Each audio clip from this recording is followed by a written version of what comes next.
Afternoon of sports entertainment talk.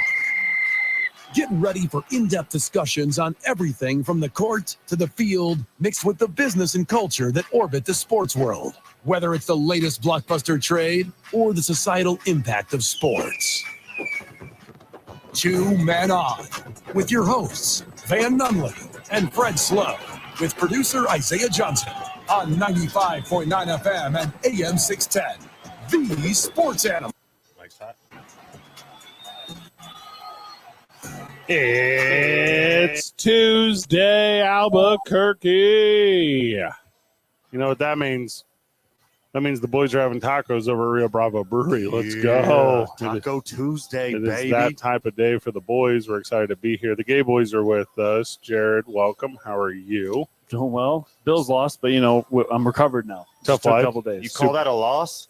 Okay, I can't say what it actually was over on the air, but yeah, it's a loss in the standings. Simon is with us as well. Simon, how are you? Good. That's Fantasy good. teams were all good. I think I won every dynasty league this week. Must be nice. Yeah, way to go, Lucky. Van Nunley here at Rio Bravo. Van. Thirsty boy, can't wait for 5 o'clock. Oh, okay. A little teller at 5 o'clock. That's going to be fine. Isaiah Johnson back at the studio. Okay. Super excited to get Devontae Adams on the Cowboys. Oh, my That's God. what's on my mind All right right, now. it's a good get, I'm if that's a thing. He acts like they have enough money for that. They do not. We saw that in the offseason with Derrick Henry. That's how we're going to trade. That's what we're going to trade. It's a weird day. Well, first and foremost, we are very aware of what is going on in the world today. We're very aware of what's going on in the Middle East. This, and I think we talk about this often, this is a escape from that. We are here often for entertainment. We're here, obviously, for the world of sports and sports-adjacent content. But I want to tell you, in the world of geopolitics, in the world of humanitarianism, recognized by this show is the tragedy today just going on overseas, and often the tragedy that's going on every day. But not for this program this quickly. But if the time comes, I know I'm doing some KKOB stuff during the Balloon Fiesta. We'll see. So just wild times. We went off the air yesterday at 5:30 Mountain, and then at 5:31 Mountain, Pete Rose passed away. It was kind of a crazy one. I met Pete Rose one time. The only thing I could tell you about him is I only saw the button on the top of his hat because he didn't lift his head to stop signing signatures. That's what I remember about my one interaction with him. Boys, he goes down as the greatest to ever do it as far as accumulating hits. Major League Baseball Hall of Fame. He had to deal with Bugsy. Like, he couldn't go in the Hall of Fame. It's not really the Writers of America, this, that, or the other thing.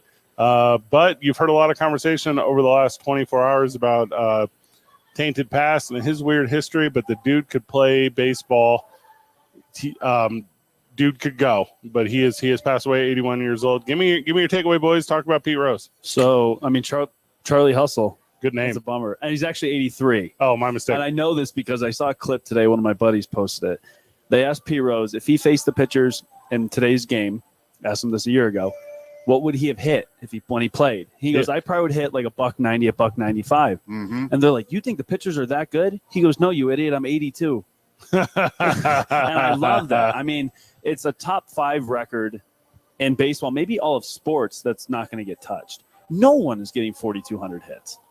I mean, Cal Ripken, that record is going to stand for, I think, forever for baseball. Yeah, I agree. But Pete Rose, I mean, probably top 5 for baseball as opposed to all sports. 4,256 of them to be exact. So good. You just need Luis Arias to play till he's 50. I thought Altuve was on pace when he was going 200, 200, 200. I mean, it's such a bummer, man. And he'll get into the Hall of Fame. Kind of like we're big Penn State fans. Paterno got his statue back, got his wins back after he died. So, it's a lifetime ban. Well, now Pete Rose is dead. So now you can put him in. Compiler, overrated.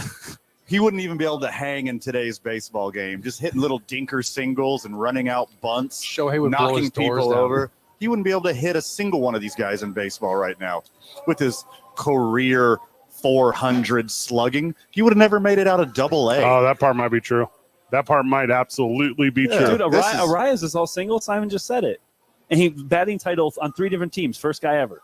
That it plays. It has a role. But yes. One guy. One guy. out of all of them since the 60s. Yeah. Well, okay, But Arias was hitting 400 in the minors. Pete Rose was hitting 300 in the minors with his little dinky 350 slugging percentage. He wouldn't even be in Major League Baseball to this day. oh my gosh. He's overrated. He's a compiler. Sure, he's the epitome of hard work, and he hustled and he ran out all of his hits and he'd run into people and he played hard. That's cool. Everyone should play hard and try hard.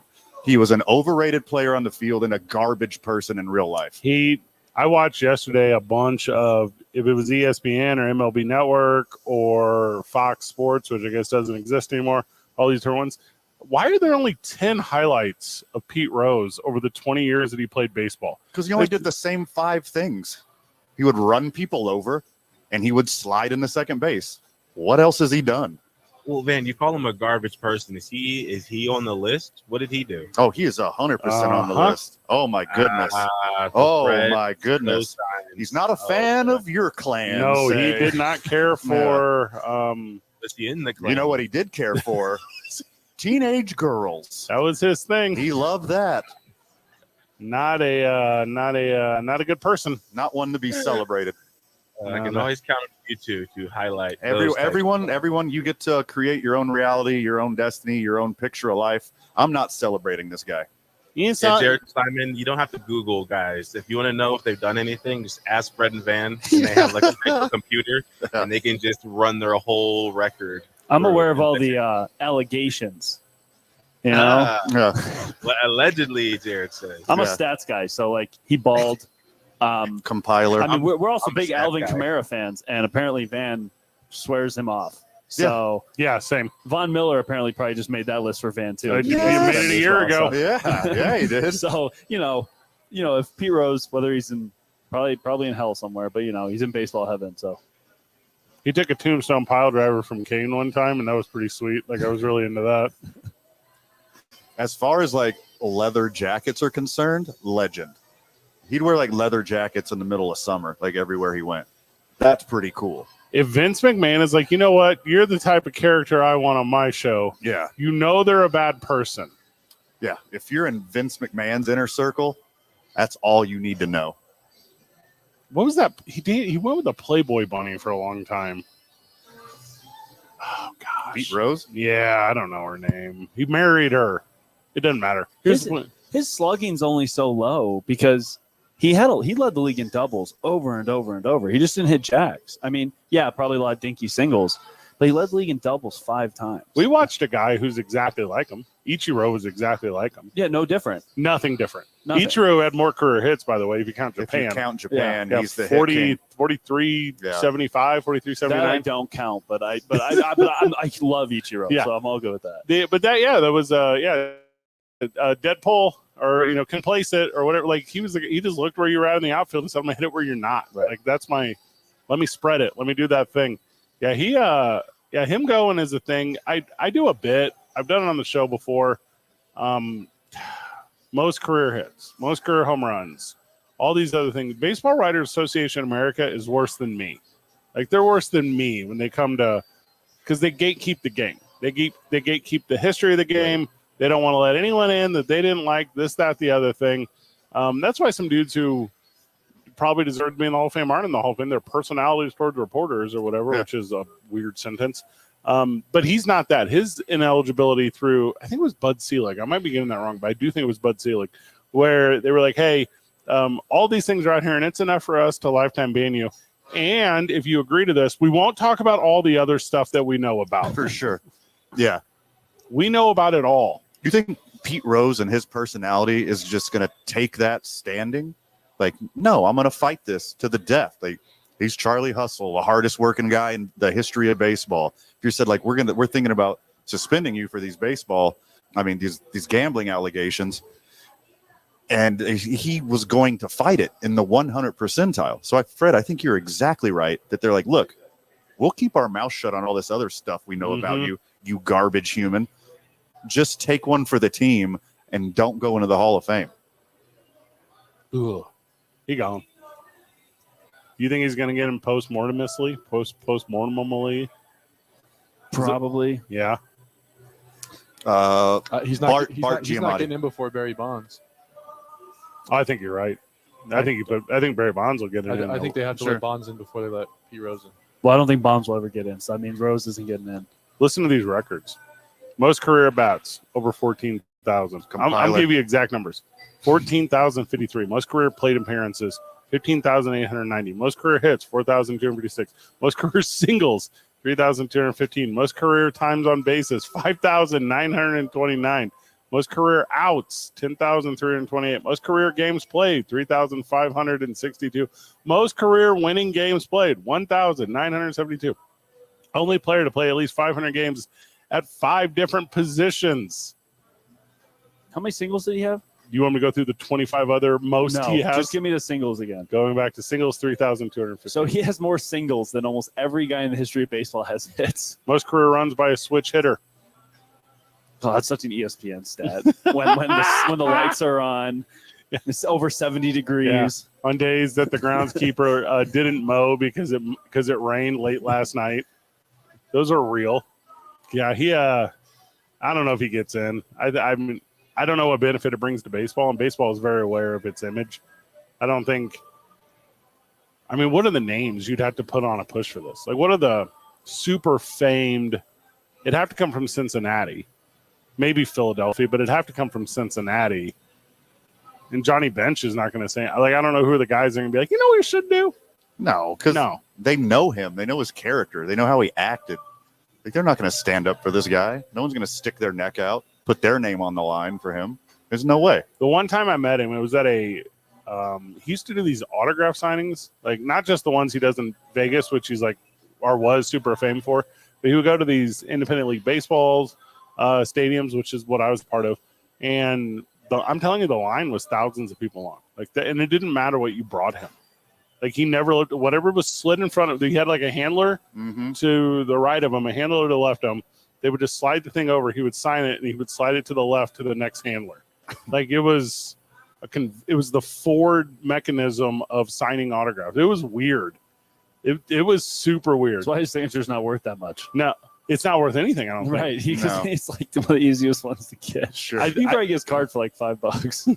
I think he was. This is real in my head. I think he was charging $25 for a signature, but then they would authenticate it for you for like another 100 or Yeah, something. right, and right, you're like okay. Yeah, Like so now you're in a whole 120 instead Yeah. of 125. I see the Yeah. deal here, Pete.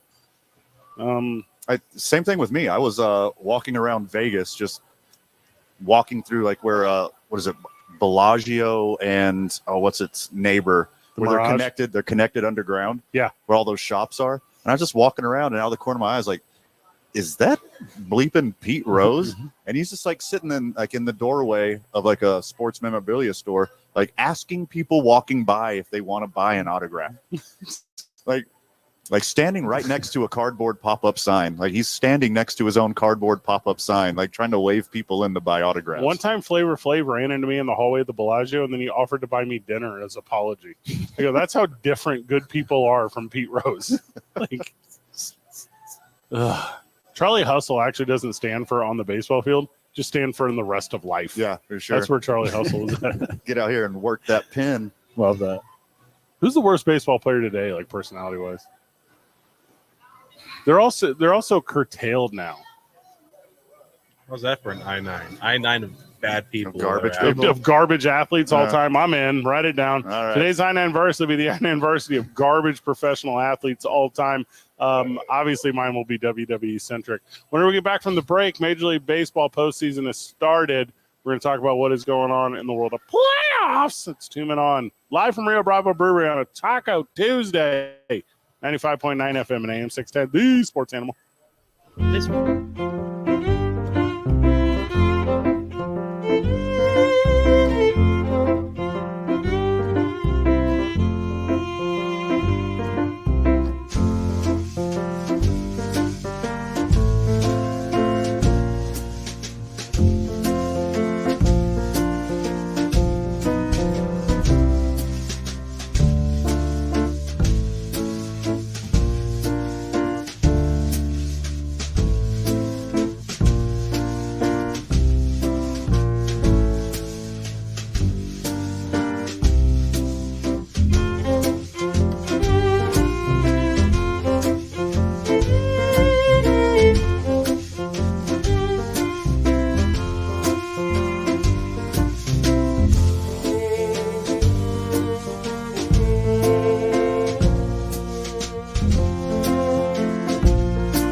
Welcome back to the program. Welcome back to Two Men On. We're live at Rio Bravo Brewery. It's a Taco Tuesday. The Gay Boys are with us, Jared and Simon. Jared, Simon, welcome back to the show.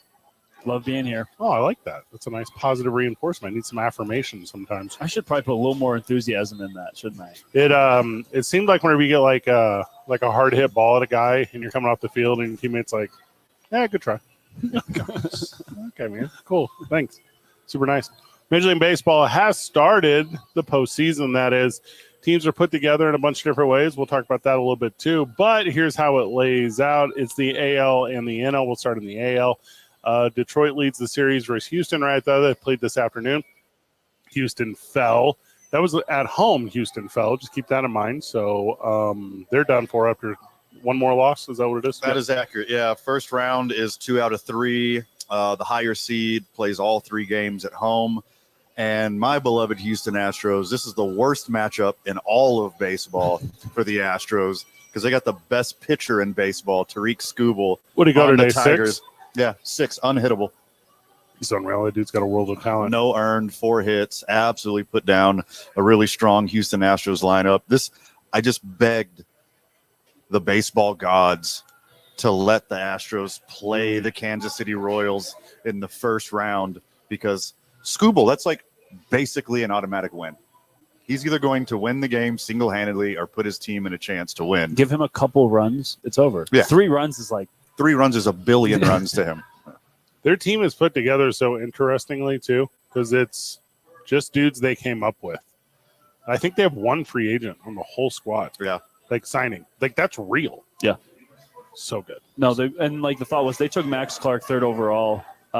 He'll be there probably 2026, but they could have taken Wyatt Langford, who's already producing in the league. So this could have been sped up a little bit. So I think Sure. Clark will be great, but taking guys out of high school is always so risky. Yeah, looking at them right here, they have 1 free agent on the whole team. That's incredible. Yeah, and it's Matt Vierling, right? I don't have the name in front of me, but yeah, that would track. Yeah, 'cause He's the only player on their team that's played in a playoff game. it's wild, just wild talented. So Houston lost the first one today. Kansas City is playing Baltimore right now. I don't have the score in front of me. 1-0, 2 outs. Royals have 2 guys on. So And then tonight, top 9. top 9. Royals are the play, yeah. oh, okay, so that one's coming down to the very end. Yeah. Atlanta at San Diego.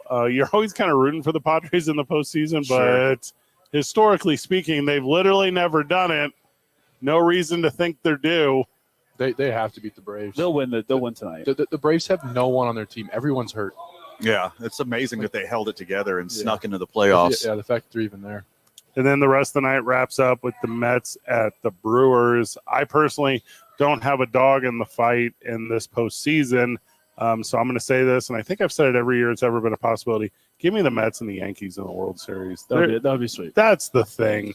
Like, that's what's best for baseball. I mean, I'll do you one better. Like, let's do Dodgers, Yankees. That's good, too. Yankees East, 2 and number Yankees ones. West. The 2 top seeds, like what it really comes down to, make October special. Yeah, and then it's going to be game 1, and Shohei Ohtani's throwing 99. Mm-hmm. Oh, that'd be so Can you nice. imagine? If they go to the World Series, he's pitching. Yeah. I'm calling it. Yeah, that would be a very special thing. I'm surprised that they don't have him in the rotation for next series. Because he's worth $700 million. They're not going to get him hurt. I mean, if you wait till the World Series, he does another month. Yeah. Oh, that's a good point. Yeah, entirely there. Well, and he's not a guy that doesn't look like he could do it, but does he have to do it? He's already doing it in the Yeah. bullpen. Yeah. He's been He's pitching chucking. bullpens for 6 weeks. He's chucking, yeah. Yeah. God, it would just be so great to see him across from Aaron Judge. Well, that whole lineup, like that whole New York That'd be Yankees. sick. Yeah, but yeah, that would be a special baseball. This might be a very special off-season or postseason. Like, there's just so much talent On every team. on every single one, and then Kansas What would City. be a bigger, Yeah, what then would be a Kansas bigger City deal? exists. Would Shohei versus Judge end of the game be bigger than Shohei versus Trout in that Olympic? Yeah. or Oh, World in the Series? World Baseball Classic. That'd Yeah, be a bigger. would that be a Yeah. bigger That's a deal? good comp, though. I thi- like that. I think it'd be bigger because Shohei's coming back from injury. Because he'd be coming back from Tommy John and then facing Aaron Judge. And the World Series means more, yeah. far more Implication. than what the World Baseball Classic meant. Really? Totally Okay, agree. and then you got Judge coming off a super hot season. Yeah, no, it'd be great. It's kind of like basketball Olympics, kind of. Like, Yeah. the gold medal's awesome, but it's nothing compared to winning a championship. It's like it's not World Cup. It's like FIFA Cup Yeah. or whatever. I don't know what that's Right. called. Yeah. Like the not World Cup, the kind of The World Cup. soccer, kind of. But yeah, it's gonna be a good one. Your Astros, I think, are done for, Van. You can't lose game 1 at home, and now that they have to win 2, so that sucks for you personally. It's funny you talked all that crap about Pete Rose and he likes the Astros. Trying harder than other people is significantly different than sleeping with a teenager That's it. Hey, and hating my producer. that has not been public. The Astros stuff is public. That thing was in the 70s with Pete Rose before there were like easy outlets for that stuff. It didn't Yeah. come out until like Yeah. 2015, 2016. It was, like, I think there was like always a rumor thing about it. Everyone knew. Yeah. Yeah. Weird dude. The Giants have fired a bunch of people. No reason to super dive into that. Chris Sale is not on the Braves wild card series roster. That is, I guess, a big deal. It's not like he would have been a huge contributor. Yeah, I think it's huge. Oh, you do? He would have started this game. If he was pitching tonight, I think they would win. Yeah. And if you go up 1-0, just like the Tigers did against the Astros, when you're away, it's a huge thing. He must actually be hurt. I thought they just scratched him because they 3-game series, the figured, rest. yeah, they figured they could win yesterday anyway. Let's just have him pitch tomorrow. But yeah, he's not projected to start. It's a bunch of no names. Padres could do it in 2. I don't know. I think baseball has such a good, and I'm talking like geographically, I think the entire country is represented. I think it's going to be one that draws a lot of eyes. Like, this is about as good, unless you can get like a Seattle in there, but they didn't have the squad this year. Also, it would have been a fun, we talked about this midseason, like if Oakland, when they were on that little bit of run, Yeah. they would have been able to do something poetic. They were not the best teams at the very end, ended up being the best teams, and the Royals. I actually really wanted the Mariners to make it because their pitching staff is nice. Best ERA in baseball. Oh, is it that low? They have 5 pitchers who can all pitch in a playoff game. All of them. Friend of the show, Alan, wants to talk some Pete Rose and playoffs. Oh, okay. Welcome to the program, friend of the show, Alan on the Sports Animal Hotline. Alan, how are you? Good, thanks. Hey, first of all, Pete Rose. The man was an amazing baseball player and more than deserves to be in the Hall of Fame. Should have been in there 35 years ago. They can put all the asterisks they want, but the truth is he was a great baseball player. Charlie Hustle not being in the Hall of Fame has always been a disgrace. So I hope someday, some way they put him in, even though it's posthumously, but he was a great baseball player and should be remembered as such.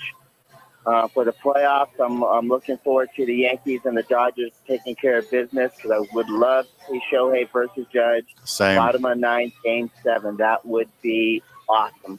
And I would put my money on Judge. Oh, So, anyway, thanks for taking my call. Good And call. go Yankees. it's with the Go Yankees. Go at the end. Yankees. Yes. I'm all for that. I actually, if it was Shohei versus Judge, I'm a betting man. Shohei striking him out. A lot. I mean, Judge might touch that baseball one time. and if he does, and it's it's going going 500 it's- feet. yeah, it's going a long way. there's no one else you want. I'd rather have Soto batting because he's just too locked in. Right. I only have one case study of this, and it was Ohtani versus Mike Trout, and he just struck him out. Like Owned him. Yeah, I don't know how you go against it. Like Shohei's, he was guessing up there. They were Like, teammates too. Trout has seen him pitch more than anybody. He knows what he's got. Does that, so who does that favor more? Is it about 50-50 between who that favors more in the matchup, the pitcher, the hitter? 70-30. It's always pitcher. Yeah. Pitcher's always got 70-30 pitcher. So it helps the pitcher out. it. Yeah. Yeah. Just across the So board. with him not being Judge's teammate, maybe Judge would get one. Or you're saying the pitcher has a 70% advantage. Always the pitcher is a 70% advantage, and really it's Okay. higher. It's like 75%. Yeah. Okay, so maybe Judge would get one off. I think Judge would have a slightly higher advantage than Trout did because Shohei's watching Trout swing every day. He's analyzing that stuff. Yeah. He's not watching as much Judge. These guys don't watch a lot of other teams besides who they're going up against. They don't watch highlights. Right. Shohei doesn't watch Judge hit home runs. So I think, Jose, you're right. I think in one at bat. Judge probably has a slightly higher advantage than Trout did in that match. Well, I don't know what your favorite bookie is saying, but like keeping in mind, it's not like Judge could look at any film of Ohtani over the last year. It's not like there's anything like recent.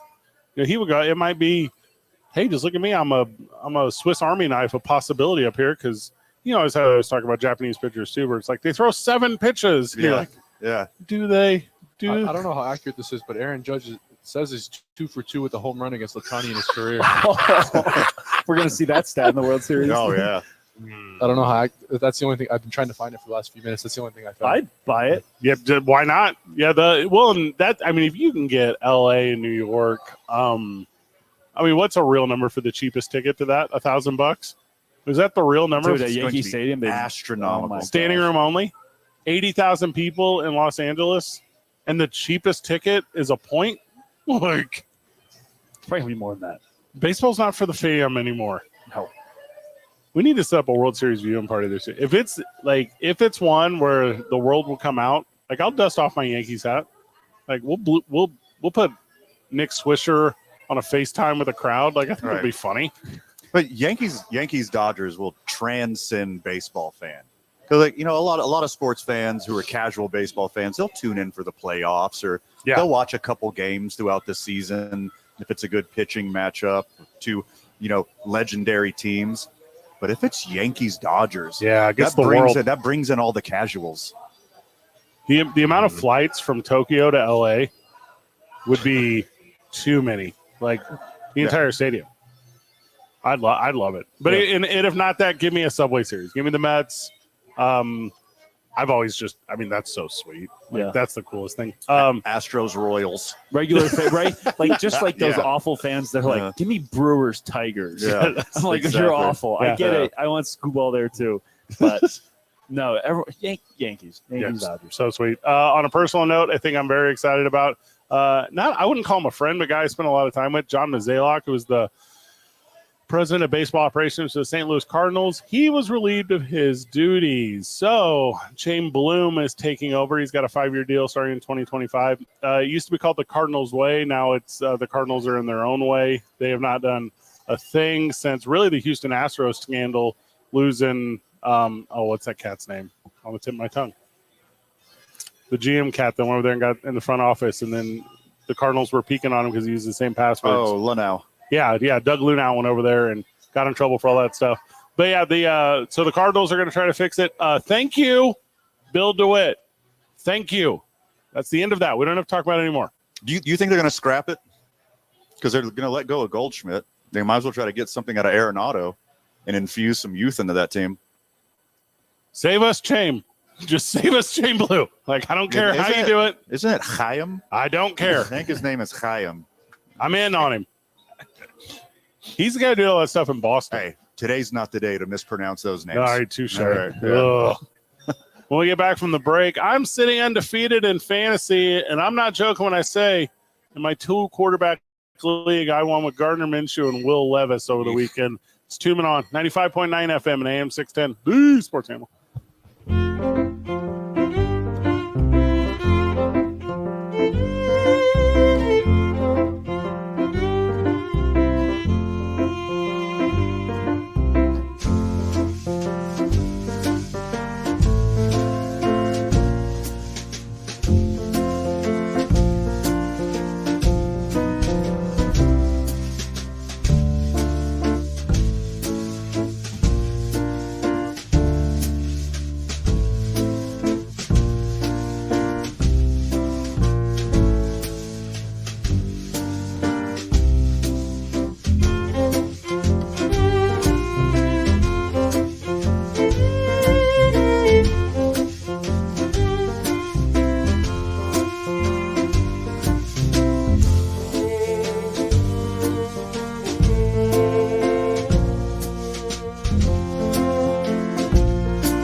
Welcome back to the program. Welcome back to 2 Men On. We're live at Rio Bravo Brewery. Taco Tuesday over here at the brewery, coming out the Bois.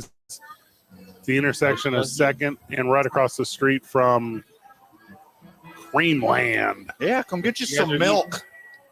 You guys are eating tacos over there? Is that what it is? It's a Taco Tuesday, It right? is a Taco Tuesday.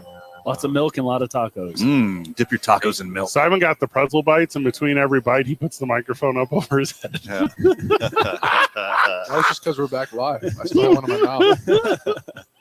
Stacy didn't get the Taco Tuesday memo. The what do you mean? Tell him to come down. I know Promotions is coming down. I talked to him earlier. Catch a ride. Okay. Noted. I know. Hey, have you catch our Promotions are right now? I know they have like Balloon Fiesta tickets. They got Lobo tickets. They got like all kinds of cool stuff. Like find Cumulus Promotions out somewhere, and you're gonna get some cool access to some cool Dude, stuff. there are a lot of campers already at Bloom Fiesta. It's wild. A Isn't lot it? of them. They load out up That's there. this weekend, right? Starts this weekend. I Yeah. saw one guy go about 50 miles an hour over a speed bump. Holy crap. That trailer was in the air for a minute.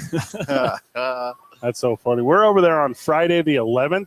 We're over there Friday the 11th doing the Correct. show. That'll be fun. And then I'm gonna sit in with KKOB on Sunday and do some stuff over there. So that'll be fun too. Well, we're going to be there that Friday, yes. or I will. Okay. No, welcome to the show. I'll come. You tell me what time to be there. I'll come stop by. Well, and we're not chat for a changing little. the show time. It's still So- 4 to What time 7. is- what, oh, 4 to 7? Yeah.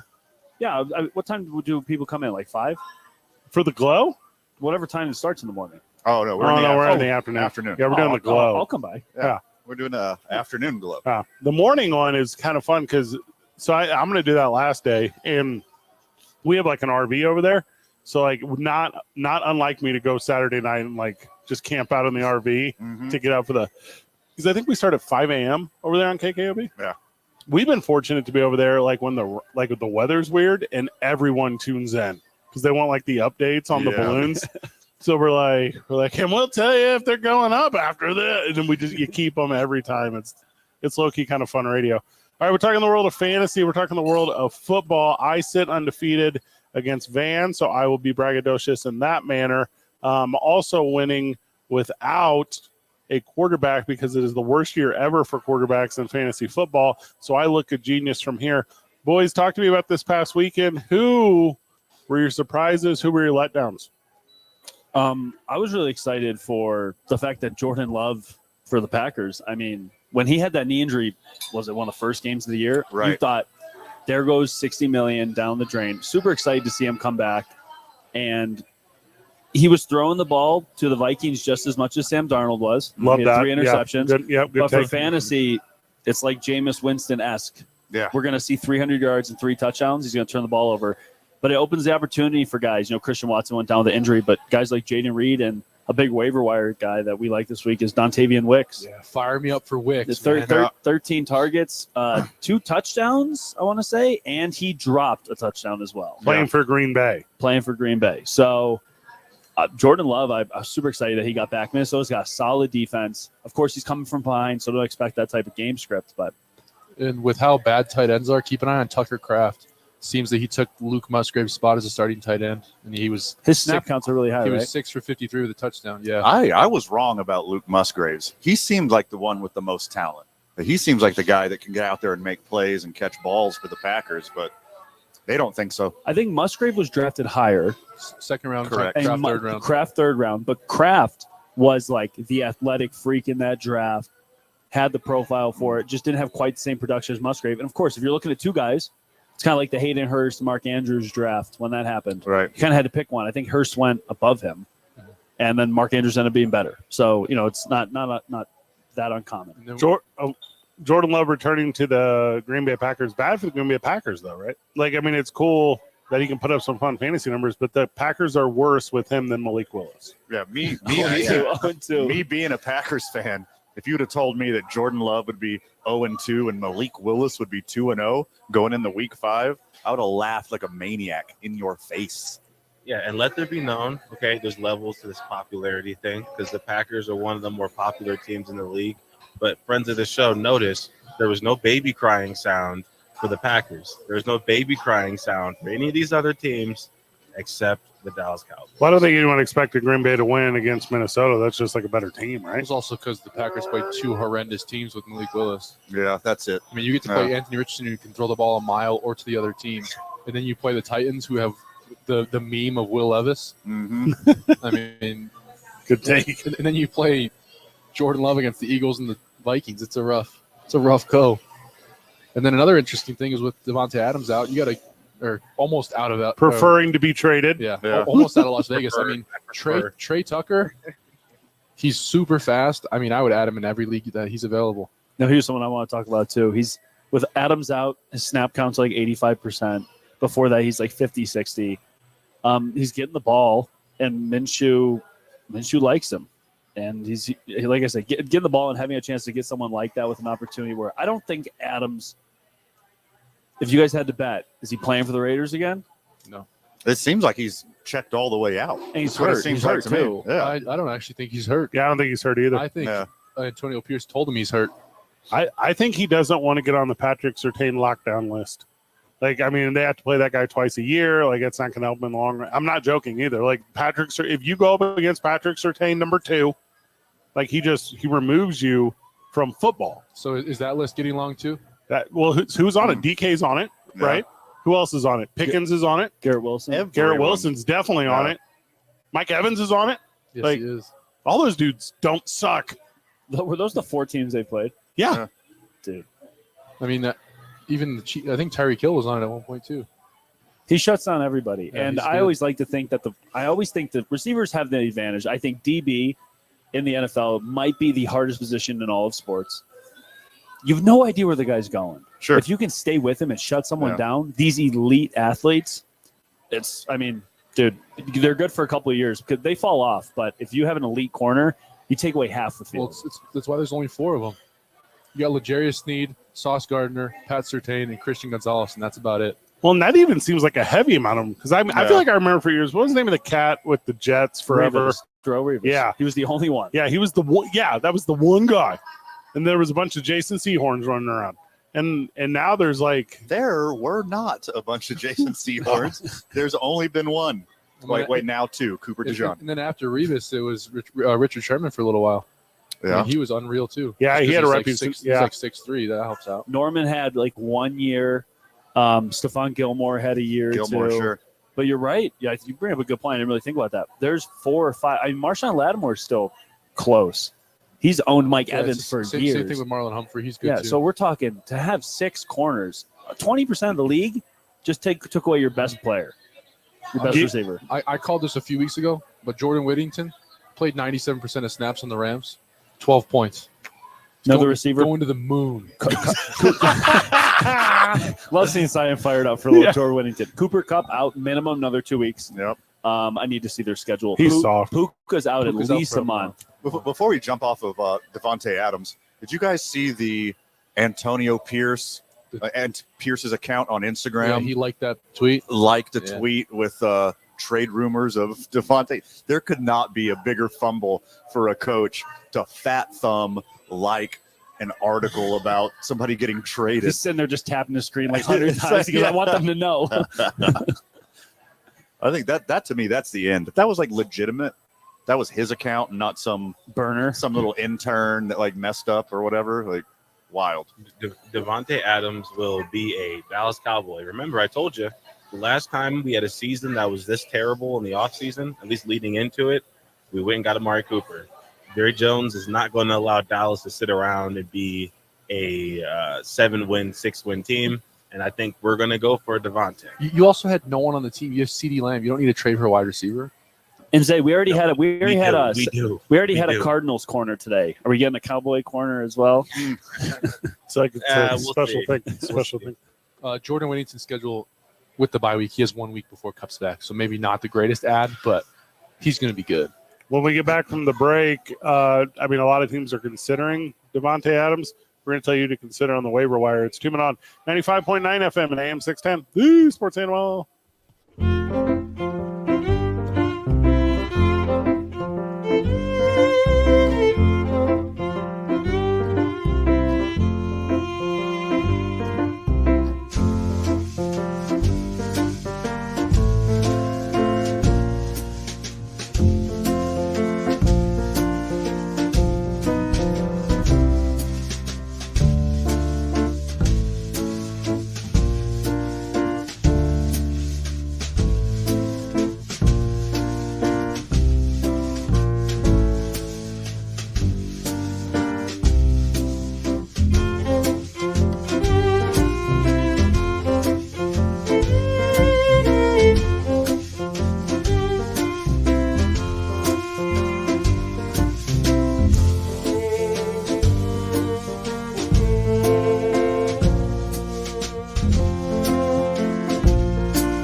Welcome back to the program. Welcome back to 2 Men On. We went off the air at 5:15 yesterday, so you can watch doubleheader Monday Night Football. We did it at Howie's. We had a ton of fun. Thank you to all the friends that came out. New friend of the show, Bill, came out last night. He was a blast. What up, Bill? It's funny when guys are like, hey, I've been listening to you guys for years. Just now thought about coming out. Yeah, sure. Yeah. Oh, That's funny. yeah, sweet, dude. How you doing from COVID? Yeah, no, it was rough. I love that. And it happens all the time, unless you like Google us or you see us on Instagram or whatever. It's always the first comment. It's like, you don't look like what I thought you guys would. Yeah. That is not what I pictured. Why aren't you a 55-year-old man, Fred? Like, this is weird. It's our Isham Dental soundbite of the day, 505-881-0422, ishamdentalabq.com. And this sounds like an Amon-Ra St. Brown highlight, but it is not. It is a highlight of the greatest quarterback in the history of the NFL, Jared Goff, who yesterday was perfect, 18 for 18, 292 yards, and a 7-yard receiving tutty, which we'll give you right here.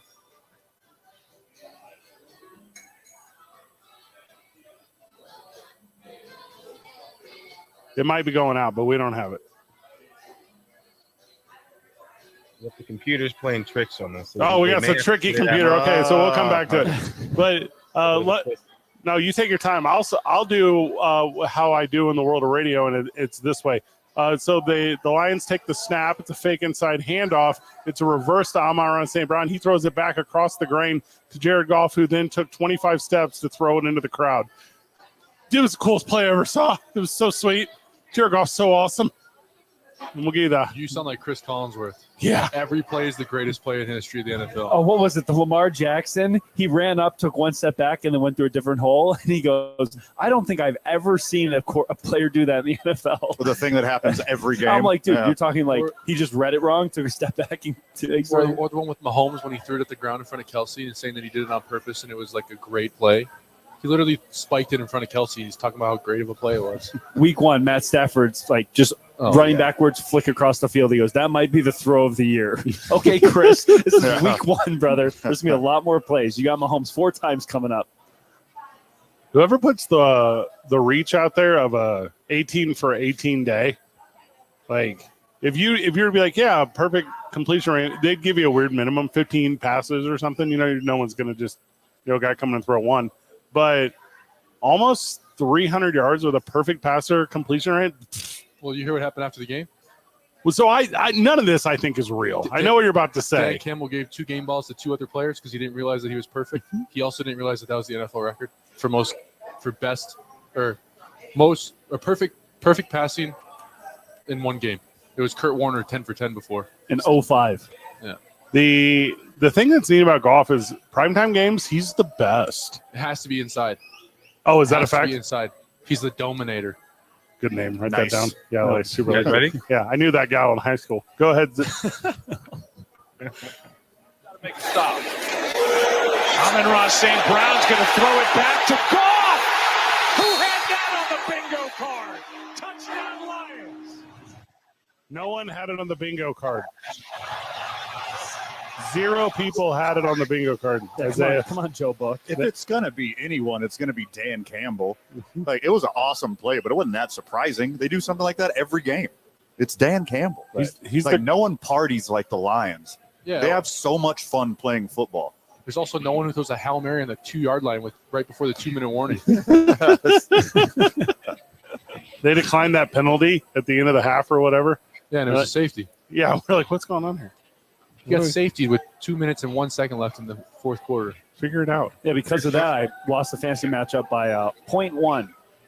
That's sweet. And I get points per carry. I get 0.2. All I needed was literally one handoff from David Montgomery, which would have happened in the last 2 minutes. And I win. I lost by 0.1. Golf on Monday Night Football or Thursday Night Football.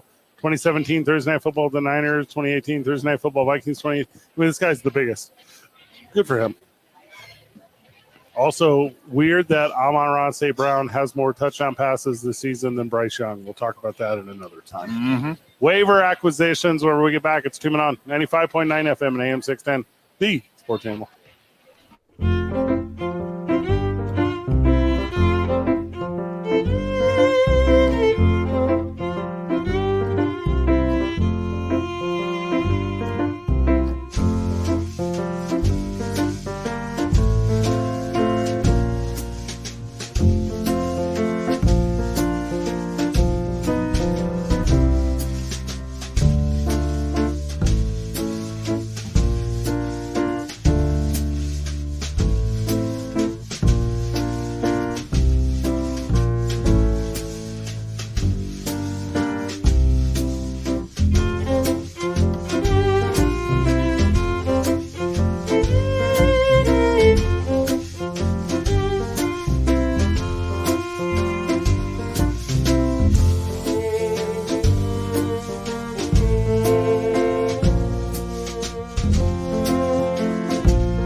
Van Nunley, and Fred Slow with producer Isaiah Johnson on 95.9 FM and AM 610.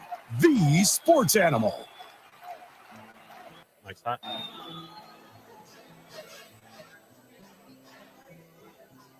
Welcome back to the program. Welcome back to Two Men On. We're at Rio Bravo Brewery. It's been a banger of a day today. Talking the world of fantasy football with the Gay Boys, Jared and Simon. Welcome. Yep. All right, that's the really? That's how you're playing it? that's the intensity level. Okay. Cool. Yeah, so Working on it. it's an audio medium here. Yeah, We're there just you go. trying to tell a story. Talking, Got the food come. yeah, that's what it is. Hey, it's the teller hour. That's why. That's what happened here. All right, so we're going through a little bit of fantasy football. We're talking about the world of sports. We will at 5:30 jump into UTEP joining the Mountain West. A little bit of a story there. Also, Jared told me right before we went on air, Gonzaga takes basketball to the Pac-12. So look for them to start a football program. Yeah, right. Well, they can just do it. Why not try? Yeah, they're going to get the best guys in Washington and Idaho. Like, there's some. That's like a team's worth What's of that make players. them, like a Division III JUCO? I mean, it's Pac-12, brother. Like, you're gonna get all those The thing Canadians with- who are nasty at hockey to the come thing- play football. Oh, BC. The thing with that though is like they'd have a better chance at getting some top recruits rather than another college that's had bad seasons. Like, you know, there's benefits at starting scratch. When you're like a college that doesn't have a football team, especially if you have Division I money, it might be able to be better than at least half of the bad teams. That makes sense. John Stockton could fund the whole thing. Like, I'm super in on it. Especially when they bring Urban Meyer to be the head coach. Oh, okay, that's a good take. I really like that. I super like that I'd take. be in. All right, Portland likes to party. we're looking at the waiver wire. We're talking about guys you should or shouldn't. At this point, we know who's going to make the playoffs 4 weeks in, and we know who's not in the world of fantasy football. If you're sitting at the top, guys, you're a 4-0 team, you're cruising. Who are some guys you're going to look at on the waiver wire to keep the other teams from getting them? Playing keep away. I mean, it's always tough when you have that type of record because you're not looking for spot starts, guys who just went off and they only have a couple weeks of relevance. I kind of like Tank Bigsby for the Jacksonville Jaguars, running back. Whatever's up with Travis Etienne, and even when he is healthy, Bigsby's been super efficient on the ground. So if you're in a good spot, 4-0, 3-1, you're looking for guys who maybe quite aren't there yet. That guys other people aren't going to go for. If the 0-4 team is not going for Tank Bigsby, you make that move, play in the long game. That's just who I like at that spot. I'm going to mention the guys I said earlier again, just so people can hear it again. Dontavian Wicks, a great ad. Sure. Tucker Kraft, if you need a tight end. And then Trey Tucker, if you need a wide receiver. But one of the guys you could add if you really need someone is I just scrolled past it. Here's one. I actually think Wan'Dale Robinson is a great ad. I believe he's 5th in the league in targets, which is ridiculous because he's a second wide receiver on the Giants. But he's actually catching the ball, which a lot of guys don't do. He was 11 for 71 last week, and he was 7 for 61 the week before that. I mean, yes, Daniel Jones isn't great, and he's actually not starting anymore, so it's Drew Lock. But Drew Lock is going to air it out. I Always think does. Wan'Dale's probably the number one wide receiver if he's available in your league. If Malik Neighbors misses any time, Robinson's going to be even better. Even when Neighbors there, it just draws attention from him. The dude's catching dump off after dump off. Not a huge touchdown guy, but he's, like Simon said, he's heavily involved. No, I really like that choice. The Giants are in for the Jameis Winston experience with Drew Lock. He's going to throw it 100 yards Did every throw. Jones get hurt? I'm pretty sure they benched him, didn't they? No, I think that may have been a fake because I saw that too. They better not bench him. He had a very I saw good game. I saw it from a few things, so maybe I mean it could be fake. That's possible. But regardless, Yeah, I saw that. regardless, you're playing, or I would pick up Wan'Dale Robinson. He's a great ad. He's gonna keep getting targets because he's been getting them the whole time. Yeah, I think you're right, Zay. Okay, never mind. Scratch the Drew Yeah, Lock. So I it's gonna be saw it and I was like, what? it's gonna be Daniel Jones, Wan'Dale Robinson, and Malik Neighbors. They're paying him too much money. He'd have to play way worse than he is right now. Yeah, he looked He's okay. not playing awful. No, he's always Say doesn't want to hear this, but he's playing better than any quarterback in the NFC East right now. No, Not Jaden Jaden Daniels. Jaden Daniels is the GOAT. Well, I mean, he's better than everyone. I'm talking about like I'm talking about the human quarterbacks that are in the NFC East. So our main wide receiver pickups, Dontavian Wicks for the Green Bay Packers. Him and Wandale up at the top. Trey Tucker for the Las Vegas Raiders. And then who was the other one you said, Simon?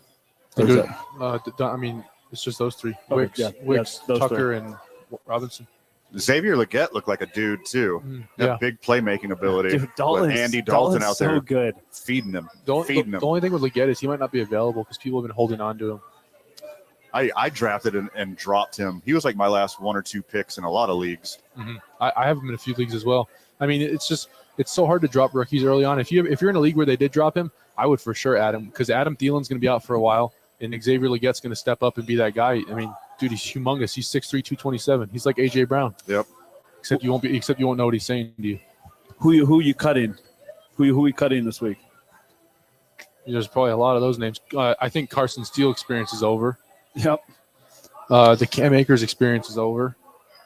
You could probably cut Quentin Johnston because he's on bye, but if you want to keep him, he's not a bad guy to keep.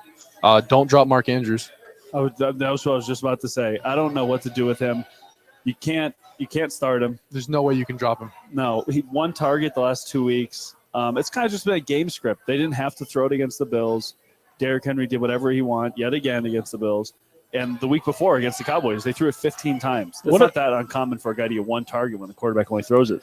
Taking out that one run, the first run of the game or whatever from Henry, what does Baltimore do different that makes their run different? Like it almost seems like because they have three options in the backfield. It's Lamar Jackson. Yeah. It's the same thing with Commanders. You have to keep an eye on the quarterback. You have to keep 2 eyes on the quarterback. I mean, you got to have 2 guys on him at all times. It's ridiculous. He's so fast. I don't know enough about scheming to say that any offensive coordinator could do it, but it seems like a lost art. It seems like hey, line up in the shotgun.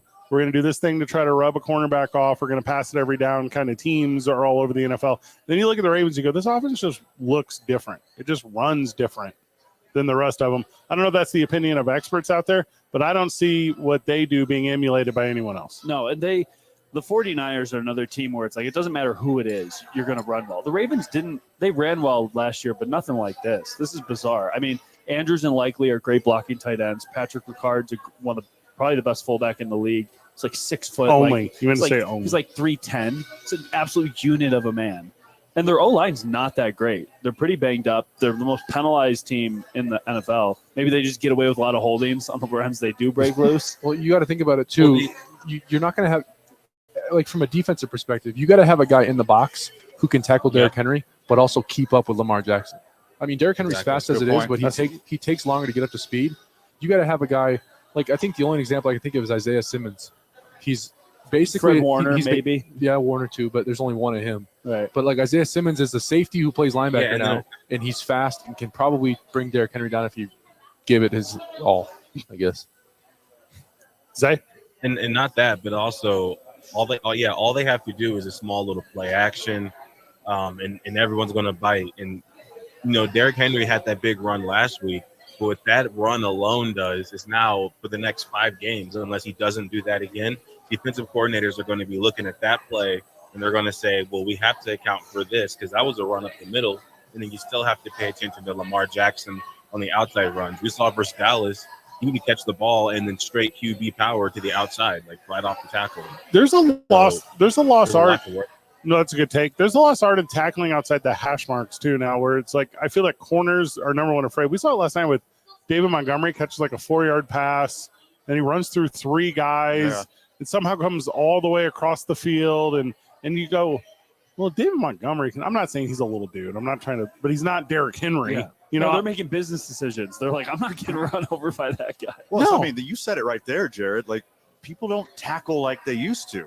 And they're also scared of getting penalized and getting fined for every sort of tackle. Like, can't go up high, can't go low. They'll flag it. No, you can't go high, you can't go low, and you can't wrap them in the middle and fall down. Like, how are you going to tackle a guy? Well, the old boy did that last night with Seattle, Kenneth Walker. Kenneth Walker. He somersaults over the dude, and you go, because you don't want to drag him all the way down on his hips like they talk about. And then before you know it, he's up 3 yards later, getting a first down, and the drive's going, and you go, I just feel bad out here for these kids. Like, it's funny that you said that's a true fact as far as, sorry. There's a little delay. You go, Simon. It's funny you say that they can't tackle low, but if you know how to tackle, you can tackle low. It's really easy, actually. You just don't get kneed in the top of the head, grab his legs and fall. And just, I mean, as long as you're not hip drop tackling, it's really easy to tackle low. It's really not that hard. I mean, yes, these guys are gigantic human beings like Derrick Henry, but grab his legs and don't let go. You can't run without both legs. Hot take. You need both legs to run fast. No, there's no Jim Abbotts in football. No, against the Ravens, they got to go they got to load the box. You got to put 6 or 7 guys down there. Have someone watch the running back. Have some guy watch the quarterback. If Lamar throws for 300 and you lose, so be it. He's not the most accurate passer. He's going to turn the ball over. Yeah. You want that. You want to play ground and pound against the Ravens. You're going to struggle. Derrick Henry has hit 20 miles per hour more than any other ball carrier other than Tyreek Hill since they started tracking that in 2018. Yeah, and it looks like he's jogging the entire time. It's unfair. Did he cut his hair or is it up in his helmet? No, he does like that tight. He does like the tight. It's like in a big cone on the back of his head. It's not. The dreads aren't separate anymore. It's one huge one. That's a smart move. And then Derrick Henry's also got this thing. We were talking about rough tackling, how hard it is. For him, it's not even just going low because now defenders know that whenever you're within a certain radius of him, it's like he has this alert system. When you get too close and he just extends one of his arms like a weapon and it just tosses people and embarrasses you. So number one, you don't want to get embarrassed. Number two, if you do tackle him and eat one of those stiff arms, your head's probably getting pushed back. It's not going to feel good. So there's so many things about him that you just don't want to tackle him. And it sucks that he's so fast at the same time.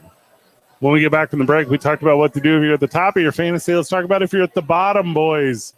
Trades, manipulation, cash in hand. I don't know. But the Gay Boys help us figure that out. Also, fun note here, over this past weekend, Mike Evans joined Jerry Rice and Emmitt Smith as the only non-kickers in NFL history to lead their franchises in total scoring. Kind of crazy stat.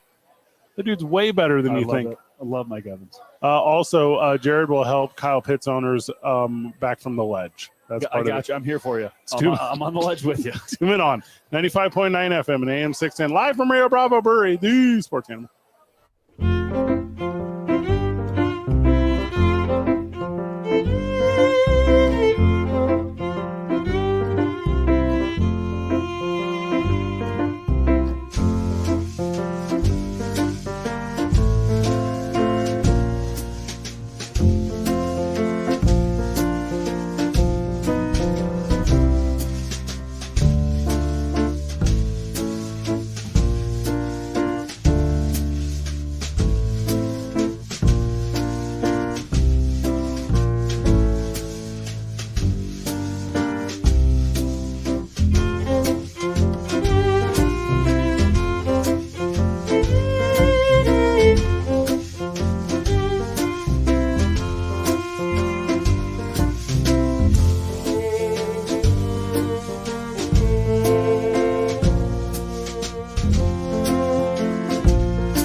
Ow.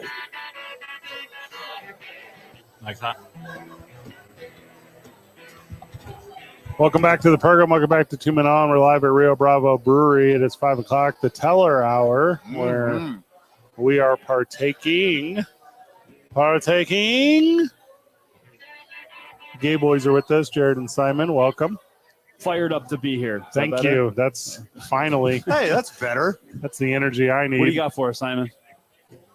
Going to the moon. Yep, Jordan Winnington to the moon. not so bad. Well, we're talking about who to worry about, who not to worry about. You're worried about Brees Hall. No, he'll be fine. Never. He played the Broncos. Their defense is insane. He's never been In a rainy London. No, that was in New York. The issue Oh, is it's New York? Braylon Allen. Well, weren't they weren't in London? London's next week, I think. Well, It's the Jets and Vikings, I believe. So Brees has never been an efficient runner. If I looked back at his game log last year, a lot of games under 50 yards. He's the pass catcher. He gets 6 to 7 catches. He's the goal line running back. Don't worry about it. The Jets will get it figured out, especially for him. The red flag with Brees is Braylon Allen being possibly better. On the ground, he is. Braylon Allen, I mean, the fact he fell to the 4th round, he's a monster. If Braylon Allen's out there in your league, pick him up. 60-40 split is what I see with those guys moving forward. Garrett Wilson. Trade him away. I Trade- just shipped him a couple hours ago. Trade him. 4 weeks of he's playing good opponents, but where you drafted him, I think you have another week where you can sell him and get good value. I'm also okay holding him if you believe in him. He is a good player, but he is not going to be a top 10 guy. He's not an alpha receiver. He's not Devontae Adams or Greg Jennings or Jordy Nelson when those guys were with Rodgers. Rodgers not going to force feed him. He's got 2 fantastic running backs. why do you think that is? Because he's got all the talent in the world. He's a freak athlete. He's done it before. You've seen him have big games, make freak catches. For some reason, Aaron Rodgers doesn't like him. It's just it's a different type of game now. You don't just throw to one guy. Juwan Jennings for the 49ers last week. What do you have, like 175 yards? Sure. Like, before the year, half the people would be like, who the hell is Juwan Jennings? You're seeing just so many guys involved now. Him and Lazard have the same red zone numbers. He also Like doesn't, targets. I hate that. he also doesn't catch everything. Devontae Adams didn't drop the ball. Garrett Wilson drops the ball, I wonder what his actual drop passes are for the year. and he doesn't like getting hit. Devontae Adams didn't care. He got his helmet knocked off. Mouth guard came out like 2 or 3 years ago. Devontae Adams didn't care. Lazard is the physical receiver, and if they want the jump ball guy, they have Mike Williams, who might be one of the best jump ball receivers to maybe ever play the game, because he does what Adams did. He goes up, does not care what happens to his body. He is going to make sure he catches it. We talked about Derrick Henry and the Ravens offense earlier. Derrick Henry is the death of Zay Flowers. No, he'll be all right. They just don't throw the ball that much. If you're worried about anyone on the Ravens, it's Mark Andrews. Zay Flowers is going to be all right. Oh, he's the infinity forgotten about guy. Him and Kyle Pitts are the two what's If you can trade them for anything. I think you trade them for any position, a mid running back or wide receiver, and you go and pick up one of the tight ends. Maybe it's Tucker Kraft. Maybe it's Pat Fryermuth for the Pittsburgh Steelers. Or it's Taysom Hill's active. Or it's Eric All for the Bengals. You and Eric All. He's 4 for 4 3 weeks in a row. So Fryermuth's the only tight end in the NFL that have 4 or more catches every game. I think Mark Andrews, he got most of his work when the Ravens didn't have Derrick Henry and didn't have Zay Flowers, and he was like the number one option on the whole team. Yeah, could you tell me who the Ravens receiver was like 3 years ago? Probably not, because I don't know. Hollywood Brown. Yeah, and he was like not nearly as consistent as Zay Flowers. And now you have Henry and Flowers and Bateman kind of active. Bateman always gets so much hype in preseason, and then he does nothing during the year. It's like 3 years in a row. He's looking really good in camp, and then he comes out and catches one pass. Everyone looks good in camp. I think Ladd McConkey is pretty good, even though his quarterback sucks. Am I wrong? No, I like McConkey. I think this is probably a good week. Take your call with one of the Chargers wide receivers, whether it's Quentin Johnson or Ladd McConkey. They're on bye. Maybe you might be able to trade for them cheap, or they might get dropped. Yeah, there's a good chance they get dropped. So keep an eye out for people that get dropped tomorrow morning. You're going to see big names. If Andrews or Kyle Pitts hit the waiver wire, pick them up. They're very talented players. Don't be the guy who drops them. Try to trade them. And if you can't, you just pick up a different tight end let them go off on your bench for a week, and then maybe you just need to see it first after 4 weeks. I personally can't do it, but would you guys do it? Kareem Hunt on the waiver wire.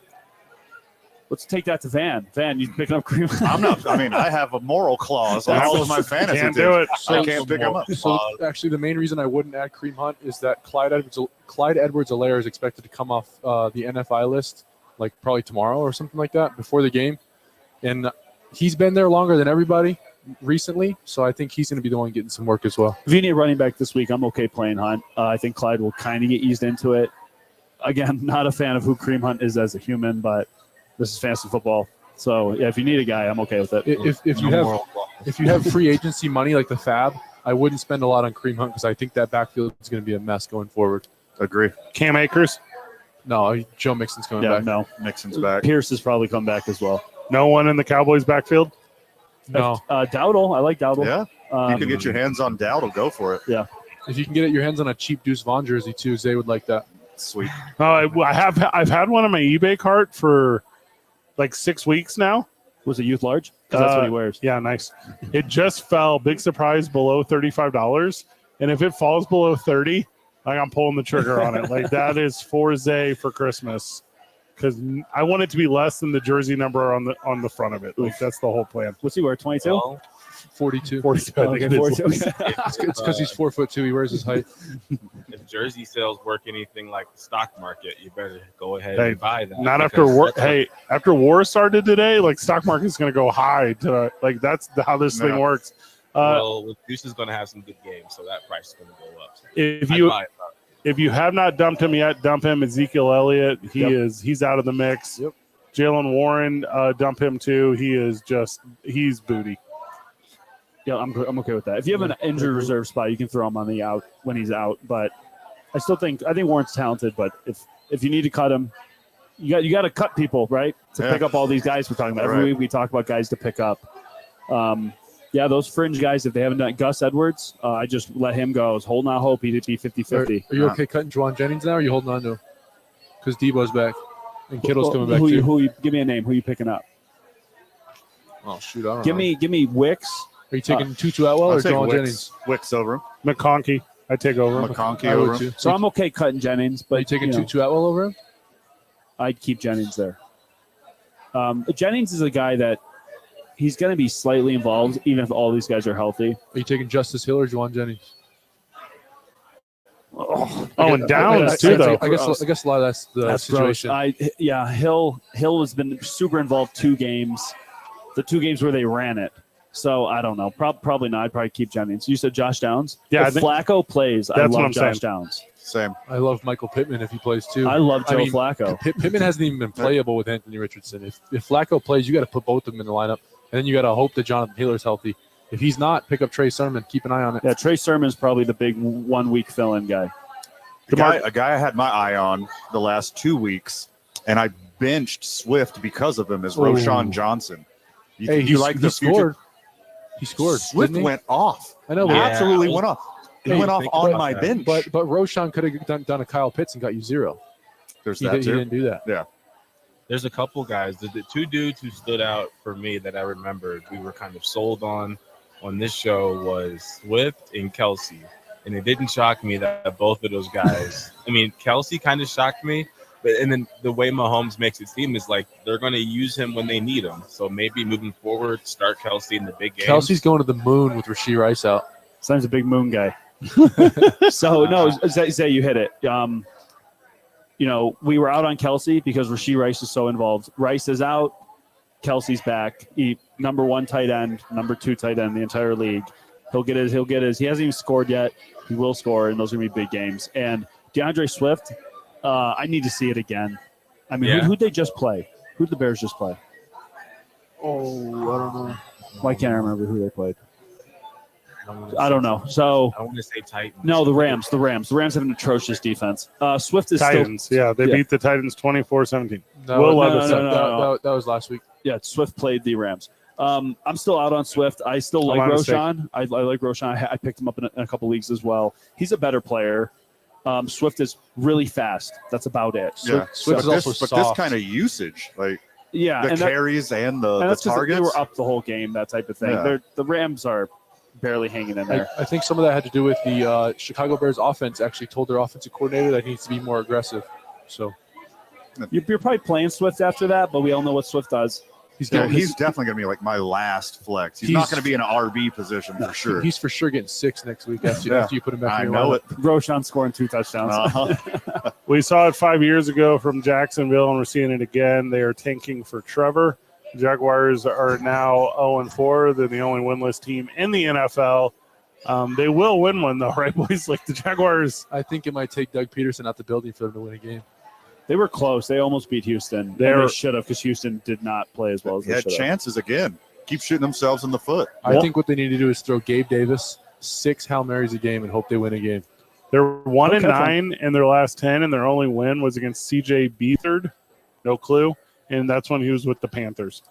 Yeah. Big CJ Beathard, man. Beathard was on the I didn't even know he was on the Not, Panthers. not beat hard. Well, It is Beathard. It's because Yeah. the Jags were supposed to make the playoffs, right? Yeah. And they lost like 5 in a row to miss the playoffs. All they had to do is, I think, beat the Titans in the last They game. had to beat It was anybody. And they couldn't.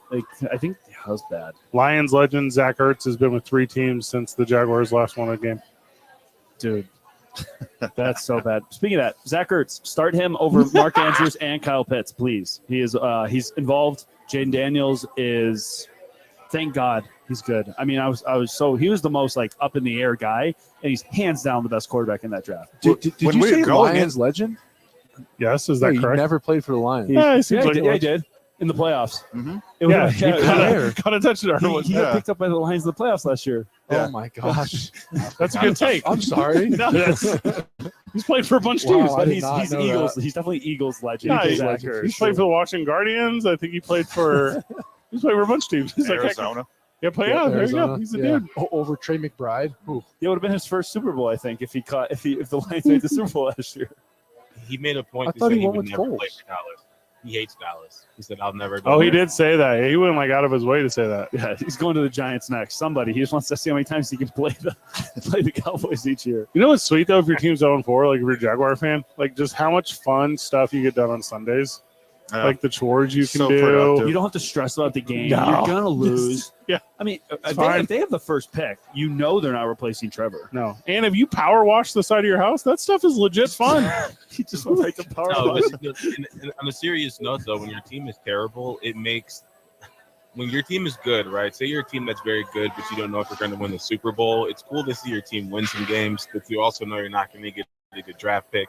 So you don't really care too much about the good college players unless you're going to trade up. And as a Cowboy fan, like we're not trading up. So, for another team, if your team's not doing that well, I mean, you can start looking forward to the draft. Yeah, Mock drafts. Zay, you should start watching some Miami games for that Cam Ward draft pick coming soon.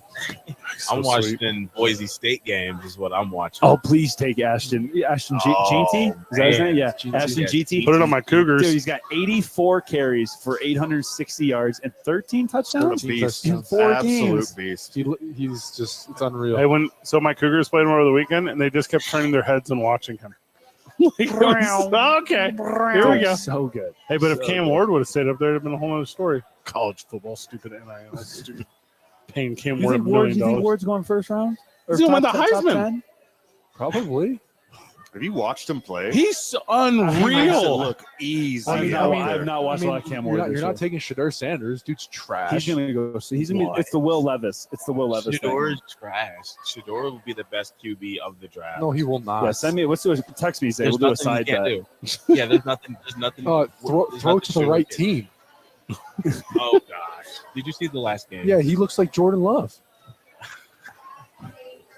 No, He had the Shador will be first fine. interception. I'm just, no, He yeah, had one yeah. interception, and then he started lighting it up. No, which- I just don't. Hey. I just don't think he'll be the first pick. Here are some numbers. He's going to go early. He will. Stats on the year for Cam Ward. Are you ready? Yep. 113 of 161, 1,700 yards, 20 tutties. 2 of those are rushes. Is he kind of caught that weird level of being like a black quarterback and they thought he could only run? No, dude's a stud. Yeah. Does have a handful of turnovers, but whatever. I'm not worried about No, that. I know Ward's good. I kept up with him at Washington State. I just did not think it was going to be him getting into the top 10, which he will. He's better than Jaden Monroe. Like he's better than Yeah. He is agree. so fast though. Jalen Milroe is so fast. It's like watching Lamar Jackson in college. Also, you take Quinn Ewers. Like that's the first quarterback you take. The mock I saw had Ward at 1. Yeah, I I'd take Ward over Ewers. I think that whole conversation is going to be hard. It's going to be Ward, it's going to be Ewers, it's going to be Sanders, and then Carson Beck. Carson Beck's going to be up there just because of Georgia. Milrow will go around 1 too. I'm going to tell you what's going to happen. Depending on who gets the first pick, if Shedeur does not go first, it's because he's going to deny that team. But he won't be projected the best QB when the season ends. But as the offseason goes on and there's workouts and the little pro days, he's going to be flawless in every single one of the drills. And then by the time the draft comes, he's going to be first or 2 off the board. I hope you're right. I don't like seeing any of these early quarterbacks fall. I want them to play well. I want good football. I hope he's good. I mean, his stats are good this year. He's only Pretty thrown good enough. He's only thrown 3 He doesn't picks. want to run. Like, he doesn't want to run. He wants to He's pass. not a runner. Yes, but if he has to, he'll get out of there. He's got a little Pat Mahomes, like, it's not his arm talent or anything. I mean, arm talent, maybe. Well, and if we do but this, his awareness. if we do this game that we do every year where we name the quarterbacks taken in the first round, it's actually really bad. Like, these guys don't ever work out. Like, it's of the last forever, most of them are terrible. Bryce Young was number 1 2 years ago.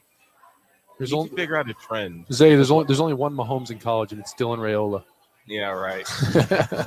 What's the what's LSU kid's name? He's good. Grant Newsmeyer. Yeah, he's not bad. He's all What's right. happening He's is all the good QBs keep going to bad teams, and they just suffer there. There needs to be some sort of balance. And then every NFL needs- QB is expected to start right away. That's why they're bad. They need time. Hard agree. Super That's why, hard agree that's why right Jordan there. Love looks so good. Yeah. Outside of J.J. McCarthy. He's going to be great the second he shows up next year. Well, he has a year to sit behind. Yeah. Oh, yeah, touche. Okay, hypothetically, He's not gets to taking. sit- He's not taking league MVP Sam Darnold's job. let's say Darnold wins the MVP, throws 35 touchdowns. Well, he's not. But yeah. Okay. I mean, He's on pace. I hope he doesn't because I want Josh to win it. McCarthy is not going to start. No. It's gonna be Trey Lance all over again. I was just about to say Trey Lance and Brock Purdy. No, you trade him because J.J. McCarthy, I mean, we only saw him in the preseason, but we saw better out of him than we ever saw from Trey Lance. So I think at that point, the Vikings, you better hurry up and trade McCarthy and get a lot of value for him. Trade to the Cowboys. Trade to the Chargers. Give him to Harbaugh. Get everything that Harbaugh is known, like all this value. That team would be good if it had a quarterback. Yeah, Herbert looks bad. He sucks. Herbert does look pretty bad. I think he's just never healthy. He's one of those guys where I think it'll be once his career's over, he'll be like, yeah, that game I had a swollen knee. Yeah, that game my elbow. Oh, he's an excuse guy. You're totally right. Yeah, he's Shedeur Sanders for sure. He blames on anyone else. I don't know if Herbert ever has done that. He doesn't come off of that. I think Carson Beck's draft stock just going to keep plummeting and plummeting and plummeting. It's because he got that arm sleeve. No, it's because he's got that. Simon blaming the tattoos. He's got that weird face. He's what? He's legit. Hey, he's ugly. He's legit, dude. He's legit weird looking, dude. Like, I don't like to bash people on their appearance, but this guy is just legit weird looking. He looks like he's got a disease that hasn't been discovered yet. Like, it's gonna be, he's gonna have some weird thing, and it's gonna be the Carson Beck disease. He goes with he's one gonna of be like the Lou Gehrig or the Parkinson or the Hodgkin's lymphoma thing. You got the back? Yeah. You got the Carson? Oh, he's got the CB, bro. Oh, if no. Carson Beck was as good looking as you, Van, he'd go first Hey, overall. where, Simon? Where? Where what? To the moon. He's going to the moon. I'm like, where are you going with that? To the moon. That gal he goes with, the WWE NIL gal, what's her name? The basketball player? Oh, with the Carson Beck twins. goes with- The twins? Yeah, Cavenders? Cavendish. Cavendire? Okay, Cavender? Cavendish. Ferguson's dating the other one. That's wild. Jake Ferguson. Hannah Cavend. What Right. you don't matter. Yeah. Fergalicious.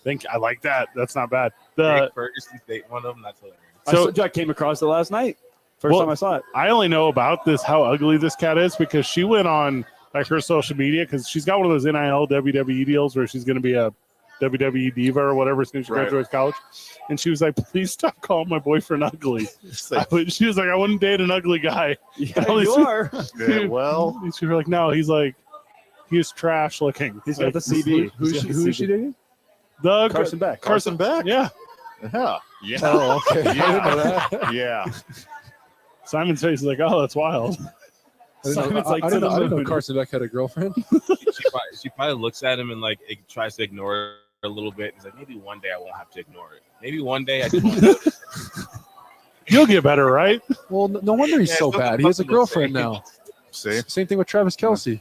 No, touche. You get a popular girlfriend, you suck at football. Well, Jake Ferguson's pretty good. He's dating the sister. He's not good this year Jake Ferguson. compared to last year.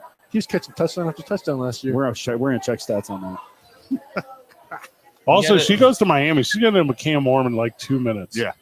Like it's over for them. Beck lose. I hope they play Georgia. He loses that game, then he loses his girl. They're going to do that thing. ABC's going to do that thing where she's wearing the 2-color jersey, one of Cam Ward, Miami, one of Beck, Georgia, and then at the end she runs out on the field and chooses, whoever wins the natty, she rips off half the jersey. and then comes in with a steel chair because of the WWE thing. Isn't Miami ranked like 7th right now? And women's basketball, I never know the answer to that. No, I'm talking about football. They might be 6 now because USC lost, or not UC, Ole Miss. They're good. You think Cam I know- Ward is you good. think I know the rankings of women basketball teams? Come on.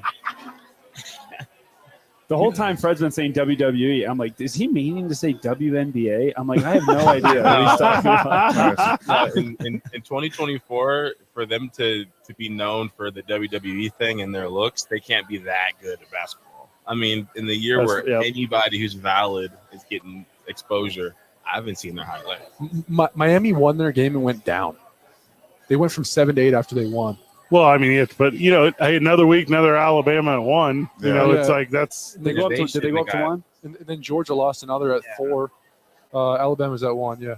Texas They is shouldn't at have 2. won. Texas. Georgia's going to lose to Texas again, and then they're going to be out of this new weird playoff system, and you're going. They'll still be in it They're with 2 still wins. going to get in. They'll still be in with 2 wins. Who, Alabama? Yeah, Georgia. With 2 wins? 2 losses. Oh, did I say? Yeah. Nice. Hey, actually, Okay. with 2 wins, they probably would get They'd still get votes for Number sure. 12, 2-10 Georgia. Yeah, exactly. They play October 19th. I'm hyped for that one. Hopefully, neither of them get upset. I don't know how Michigan's ranked 10th. Their quarterback is not even throwing the ball. Who, Orgy? I think he has 130 yards in 2 games. October 19th, you can catch Van and I hosting Fall Fest at the Rio Rancho Yeah. Event Center, a fun costume contest. I think they're doing pumpkin carving, a million different vendors. Come hang out with your boys it's primarily just us roasting Greg Hall on a microphone. It's 100% it. It's the funnest thing you'll ever go to. Also, I didn't realize we were so far off the break schedule. It's 2 Men On 95.9 FM and AM 610, the Sports Animal.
Welcome back to the program. Welcome back to 2 Men On.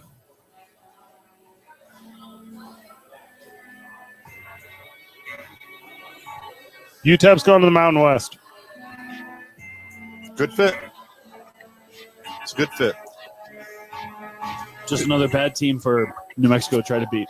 Is that next year they're doing that? Or is that in 2 years? Is it 25 where all that takes place? It's probably 2 years out, right, Fred? Pulling it out right here. I believe it's 2 years, 26. Yeah, 26. Got to get the Aggies in now. Get the Aggies in. You got the three-way rivalry. Albuquerque, Las Cruces, and probably the worst city in the history of the universe, El Paso, Texas. I mean, as far as bottom tier. Yeah. Like, they put it at the bottom of the country on Sure. purpose. Right. It's bad. It's bad. Have you been down there during the summer? It's unbearable. No, we've been there in the winter. I've only been there for the winter. Oh, they got good patios then. I mean, it works out. Well, we did a lot of hockey traveling during COVID, so El Paso was one of the places we could play. So I helped coach Simon's the varsity team here. So we were down there a few times. I mean, had to get dressed outside of the rink in the parking lot. Yeah. Put on all your gear because they wouldn't let you use the locker rooms. Because of COVID. Oh, because of COVID. Yeah. Oh, So okay. you walk in with everything but your I was skates like, on. And put your thought skates because they on when didn't you pay get their inside. electric bill. I was like, why? Because we're from New Mexico. That's why. No. Well, locker first rooms. off, you shouldn't be leaving your gear in a car in El Paso. If you think property crime in Albuquerque's bad, oh my goodness. the El Paso ice rink where Simon played, it was actually chain link around the outside. It was kind of brutal. It was intense. And it wasn't actually ice; it was asphalt. Bring your Congratulations. end lines, boys. So everyone made a big deal about UNM losing to Montana. Yeah. UTEP lost to Southern Utah, also FCS. Yeah, it's very bad. In overtime. But somehow they escaped Conference USA. So good for them.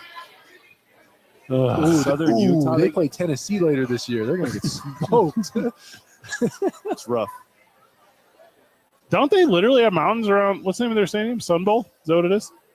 Their stadiums, and like as bad as El Paso is, six spot for like their school, and like it's literally just like tucked into a mountain. You drive around it, you're like, yo, it's all right there. It's a Sun Bowl. It was Yeah. close. Yeah. Hey, they're in the mountain time zone. Like, there's kind of a lot of stuff adding up here for this UTEP team, like making the jump to the Mountain West. Also, kind of gives some life to UNM because they could beat them.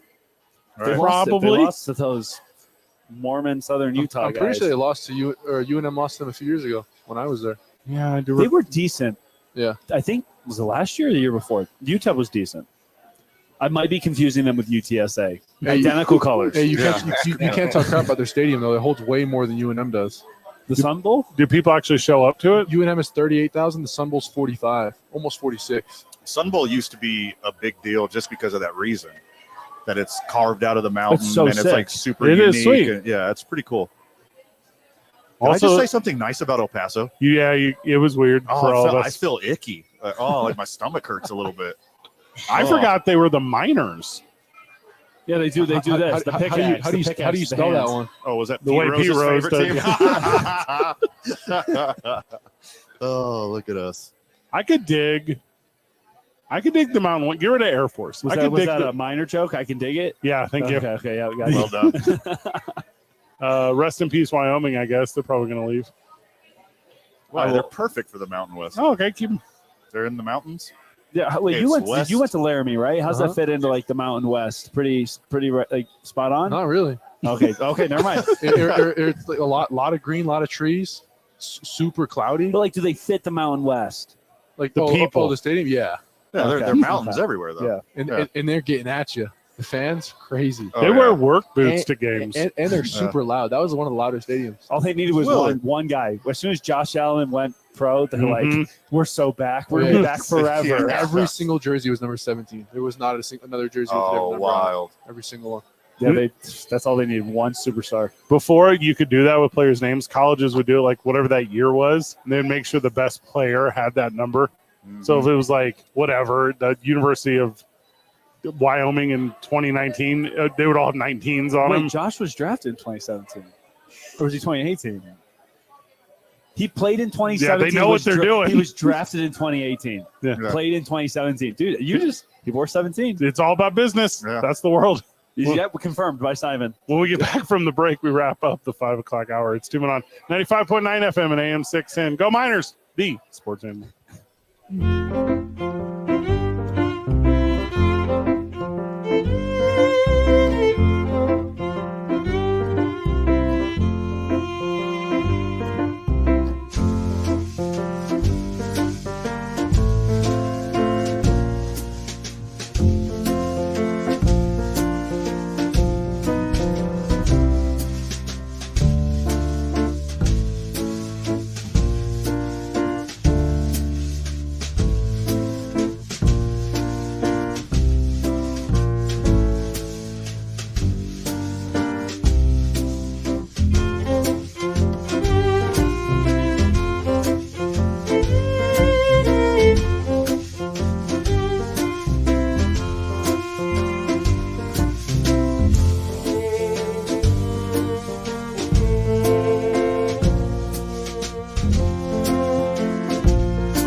Welcome back to the program. Welcome back to Two Men On.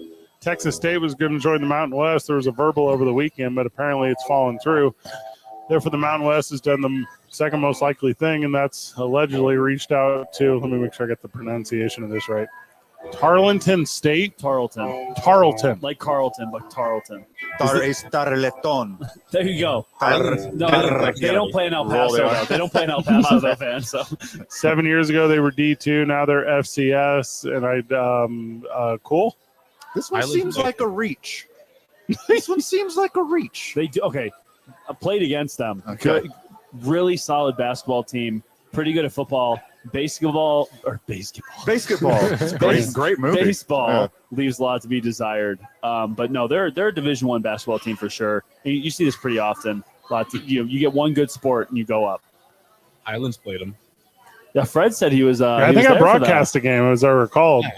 Yeah, I don't. Ned laughed at me when I said that team could have hung with one. Hey, that team with CJ, Ronnie, Ramon at quarterback. It was even Tarleton. They killed us, but it wasn't terrible. Right.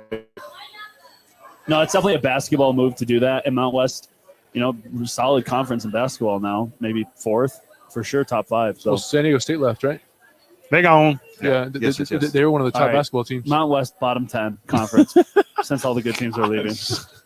Changes quick. I actually think all the good basketball teams left, didn't all of them? Well, UNM still Well, there. yeah, UNM, UNM's not going anywhere. UNLV. Well, they won the thing last year. Utah Air State. Force. Utah State still there. UNM was thinking of Utah State. UNLV was thinking of leaving, right? But they didn't. I think they're going to hold out for better offer. Well, They every pledged. team that's left already signed. Yeah, to stay. they pledged to stay for a huge chunk of money. Like they want like a bigger cut of the revenue or something like that. I don't understand. Well, Tarleton would take, they would take a half point, like because there's no way they need equal share. They were D2 7 years ago. Yeah. Yeah. It's like They were right in the Lone Star Conference. just let us show up. We got it. Also, why is Texas State telling them no? Like not to be that guy, but Yeah. like, Who are what you? are you standing on here, Texas State, to tell the Mountain West Are no? they FCS right now? Is that what you have? They were North Texas 5 years ago, so they could be anything. I have no idea. No, Fighting armadillos. They're in the Sun Belt. Wait, Yeah. did you just say that Texas State was North Texas? Weren't they? They're separate schools. There's two different schools. Yeah, it's all Yeah. close enough. North Texas is a green like eagle, right? yeah, Texas State's like the Wildcats or Bobcats. Or Oh, that's the one something. in San Marcos. They dropped the bag big time, not calling themselves the Fighting Armadillos, like the Necessary Roughness movie.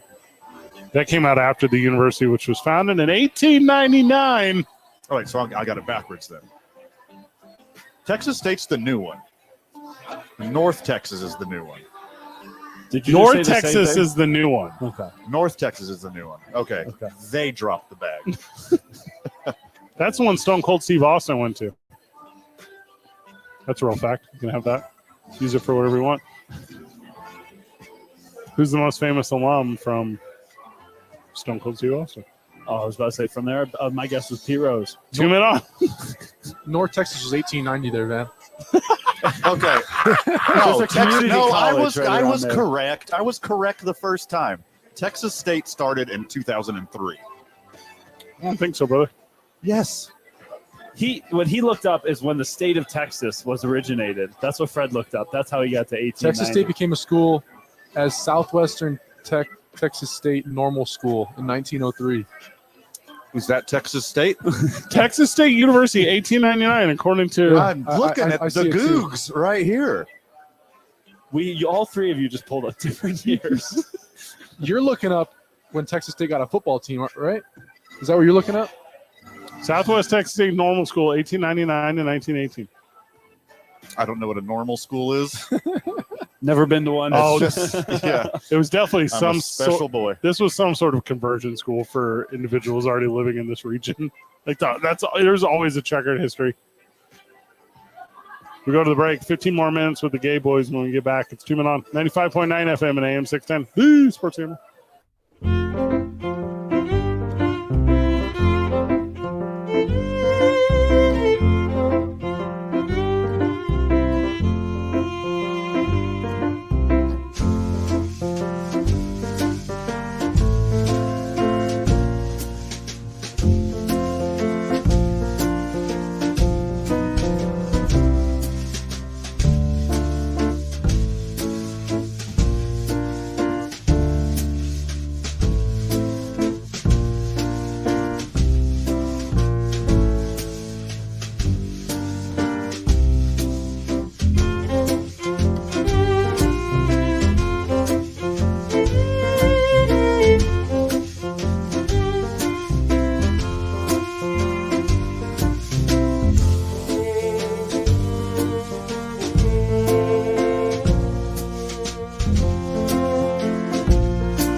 bumper music because Jared and I were arguing about geographical placement of cities in Texas.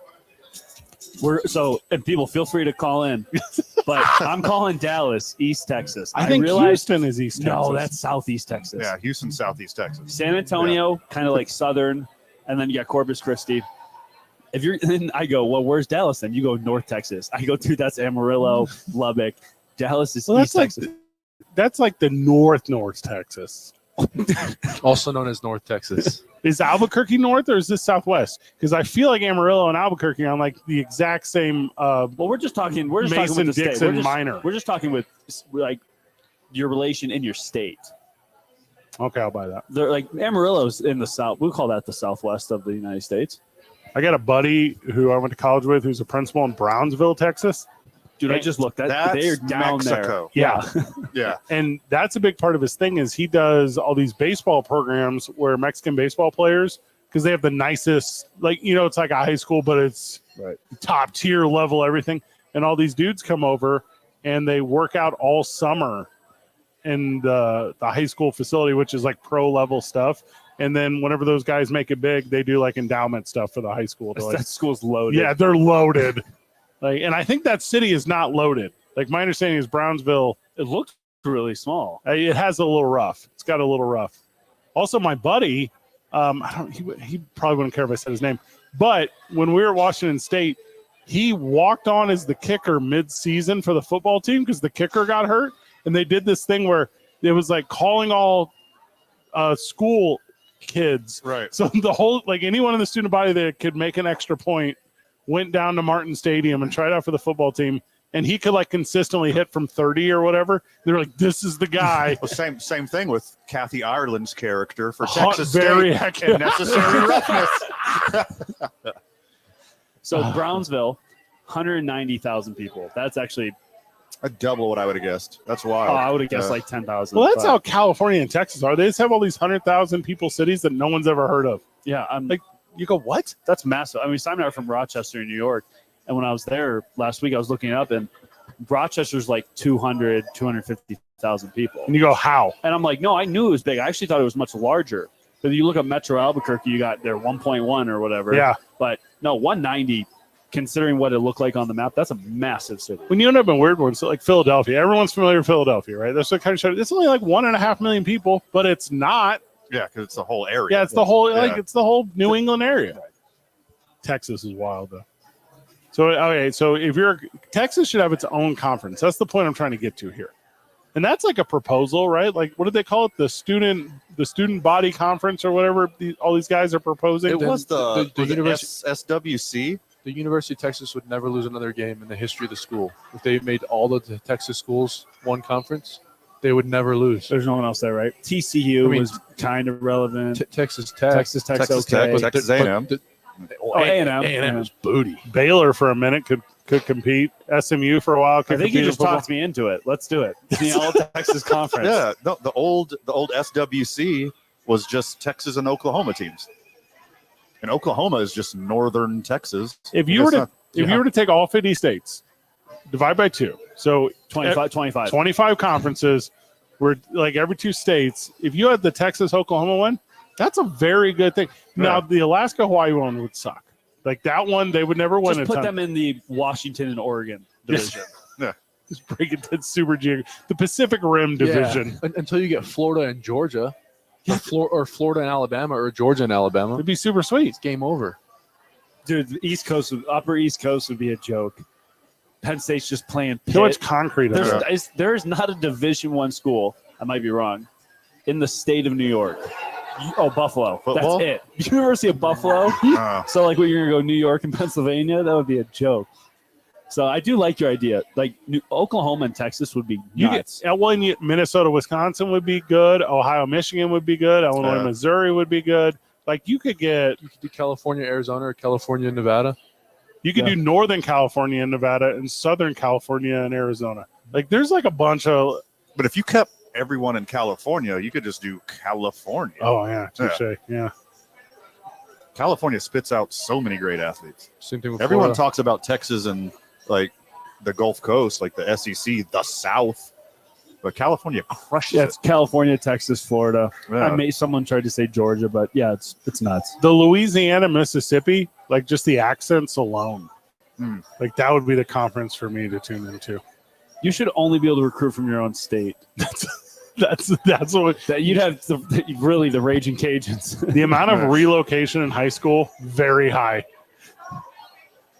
That would become my expertise, like as a real estate agent. Like, bring your student athlete to town. What's the name of the basketball kid from Los Lunas that just went to Phoenix? Holland. Like he gone. Going like, blank. Yeah. So I mean, this is how they do it. Like you got there early. He moved out there for what, his last year of high school? Yeah, to hoop. That's crazy. Well, then you'll end up with in-state tuition. You go play at Arizona. You do whatever, and they end up saving a bunch of money. You get to have a sweet basketball life. Yeah. And then worst case scenario, you end up going somewhere better. That's the most talented kid I've ever seen in person. Like, wow, play at Duke or something. I don't know if he played Duke. But he probably played Duke. True, or something. U of A might be better than Duke right now. There's that too. I'm into this super fun idea. So here's the actual thing. It's called the College Football Super League. The details have been unveiled. This is from New York Times. It says College Student Football League is going to be the name of it. And the idea is to put all of the absolute best teams into one and just go. That's once the next conference deals run out, whether it's ACC or SEC or Big 10, Big 12, whatever, that's going to be the natural movement. Only like if you give 60, up. Like the 64 big dogs, and then you got a second division like 64, and then everybody else is FCS or whatever. You need to Division three. redo it. The Big Ten's a joke. The money's not. I mean, though. right? No, USC and UCLA, Oregon, Washington. I'm like, it needs to be somewhat geographic. Well, This they is did. just nuts. They did theirs off population centers. It's all the biggest cities in the country are all Big Ten. Yeah, it's not on and they knew that with the Big Ten Network. They knew that with their whatever broadcast deal they have. But they're looking for 72 programs, which is basically just the Power Five, to be in this thing. And it would be weird, but you got to lose TV money for everyone. And I don't know if anyone would do that. No, money talks. It's the only thing that matters. The only thing that matters in the whole world. All right, gay boys, give us your final words before we cut you loose today. What you got, Simon? Last piece of advice. Keep an eye on the guys that are dropped to waivers. I mean, that's the biggest thing. Someone's going to drop someone that shouldn't be there. It happens all the time. If you got an underperforming guy, I'm an Ayuk and Wilson owner. This might be your last week to try to sell them for their name value, because if they suck again, going into bye weeks, no one's going to go for them. So try to sell some names, see what you can get. I like that a lot. Washington State, according to this, would make the Power 12. Let's go. UNM does not. Let's go. I mean, that's just through the eyes of football. UNM 100% would in every other sport. Isn't that crazy? Yeah. Because that's the only one that matters is football. Yeah. Right. It's good basketball. For now. Broncos going to turn them around. Oh, got yeah. that first big win. Got that little taste of success, boys. Almost On their way blew it. They were up by quite a bit. I think both teams kind of blew it in the fourth quarter. And then what immediately happens? Send your kids on vacation. Mm-hmm. Big win, boys. Take Bye a week week. off. Yeah. Didn't they already have a bye week? Am I confused? Yes. Yeah, it's because they played week 0. Which isn't. It's just week 1. Yeah, you might as well call it week 1. Yeah. Or just have no one play week 0. Mhm. Just make it. There's like 5 games. Just make it not a thing. Simon, as the commissioner of college football, to the moon. Yeah, Yeah. absolutely. Simon says, you don't get a special deal if you pay Hawaii anymore. Going to Hawaii doesn't count. Forget it. You got to go to Hawaii. Good job today, boys. Thanks. When we get back, Van and I make it up on the fly. It's 2 Men On, 95.9 FM and AM 610. The Sports Animal.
The Houston Astros have now lost 6 straight playoff games at Minute Maid Park.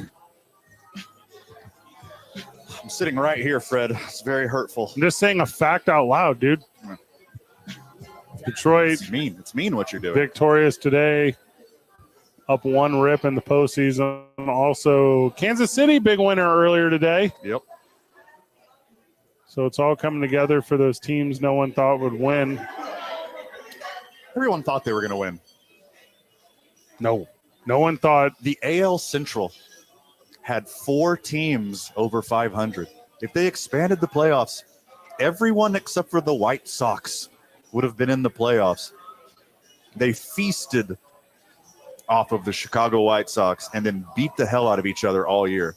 The AL Central is legit. Hold on, what's that, Isaiah? You said let's make it 7. Is that what you just said? Okay, cool.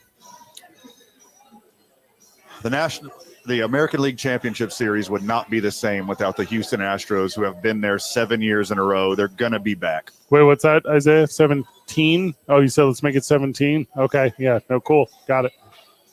The Astros will win 2 straight. Tariq Skubal, he's the GOAT. He's the best in the business. He's your unanimous Cy Young winner, unless Emmanuel Clase. What, Isaiah, what's that? So, 1,700. Oh, okay, 1,700. Got it. Yep. Astros are going to win 2 straight, is what I'm saying. You had to get past Tariq Skubal, and then now they're going to just dominate the loser Tigers, and then they'll go on to the next round, and then they're going to beat the Yankees, and they're going to be right back at it. What? Okay, 17. I'm sorry. They're going to beat the Indians and then beat the Yankees. So Isaiah is saying 1,700 years. 1,700 years is what Isaiah. I feel like the deal or no deal guy, where they just call up to him and he just mysteriously gives the next price. I would who, if the Astros are out, who are you going to hate? Who's going to be the bad guy? Here, say good night to the bad guy. Who are you going to say good night to the bad guy to? There's no bad guy here. The Houston Astros live in a house of horrors called Minute Maid Park, and they refuse to win any games. It is a bummer. It's a legit bummer. Couldn't happen to a nicer team. Well, a bunch of nice guys on there. What are you talking about? Jose Altuve, legendary sweetheart. You want to know? Albuquerque sweetheart, Alex Bregman. It's actually the exact amount of consecutive playoff games the Dodgers has also lost right now, too. Isn't that crazy how baseball is? How you can be so successful in just like one freak occurrence. Well, the sport with the most home field advantage means nothing sometimes. They're probably just trying to throw off suspicion.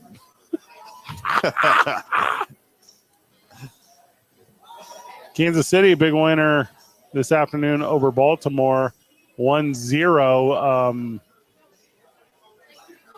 I mean, I don't know, dude.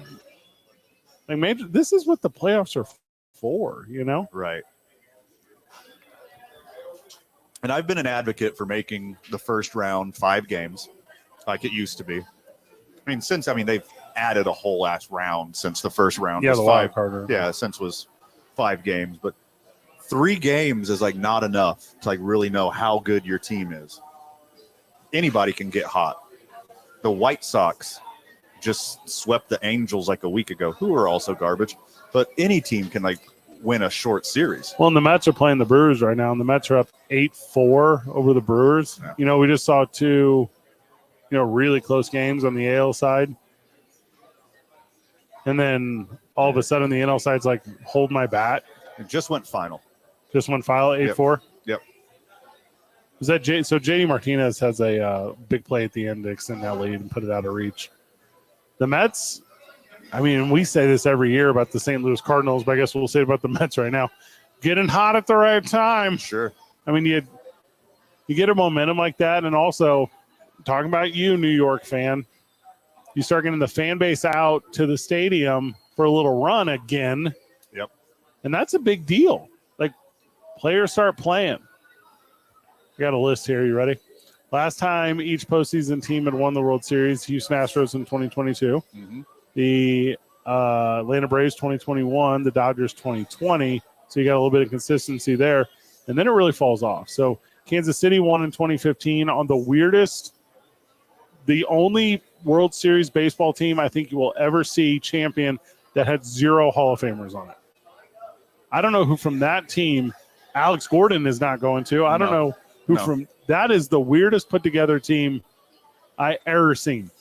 As far as teams that I'm not a fan of, like the 2015 Kansas City Royals were like the weirdest ragtag bunch that just played old school baseball. I'm going to name some I've guys. never rooted for a team that I didn't care about harder than that team. Alcides Escobar, Kelvin Herrera, Lorenzo Cain, who made 1 catch one time. He was a baller there for a minute. Wade Davis, Chesler Cuthbert, Johnny Cueto. Oh, Cuthbert. Hey, Cuthbert, he should have been a St. Louis Cardinal.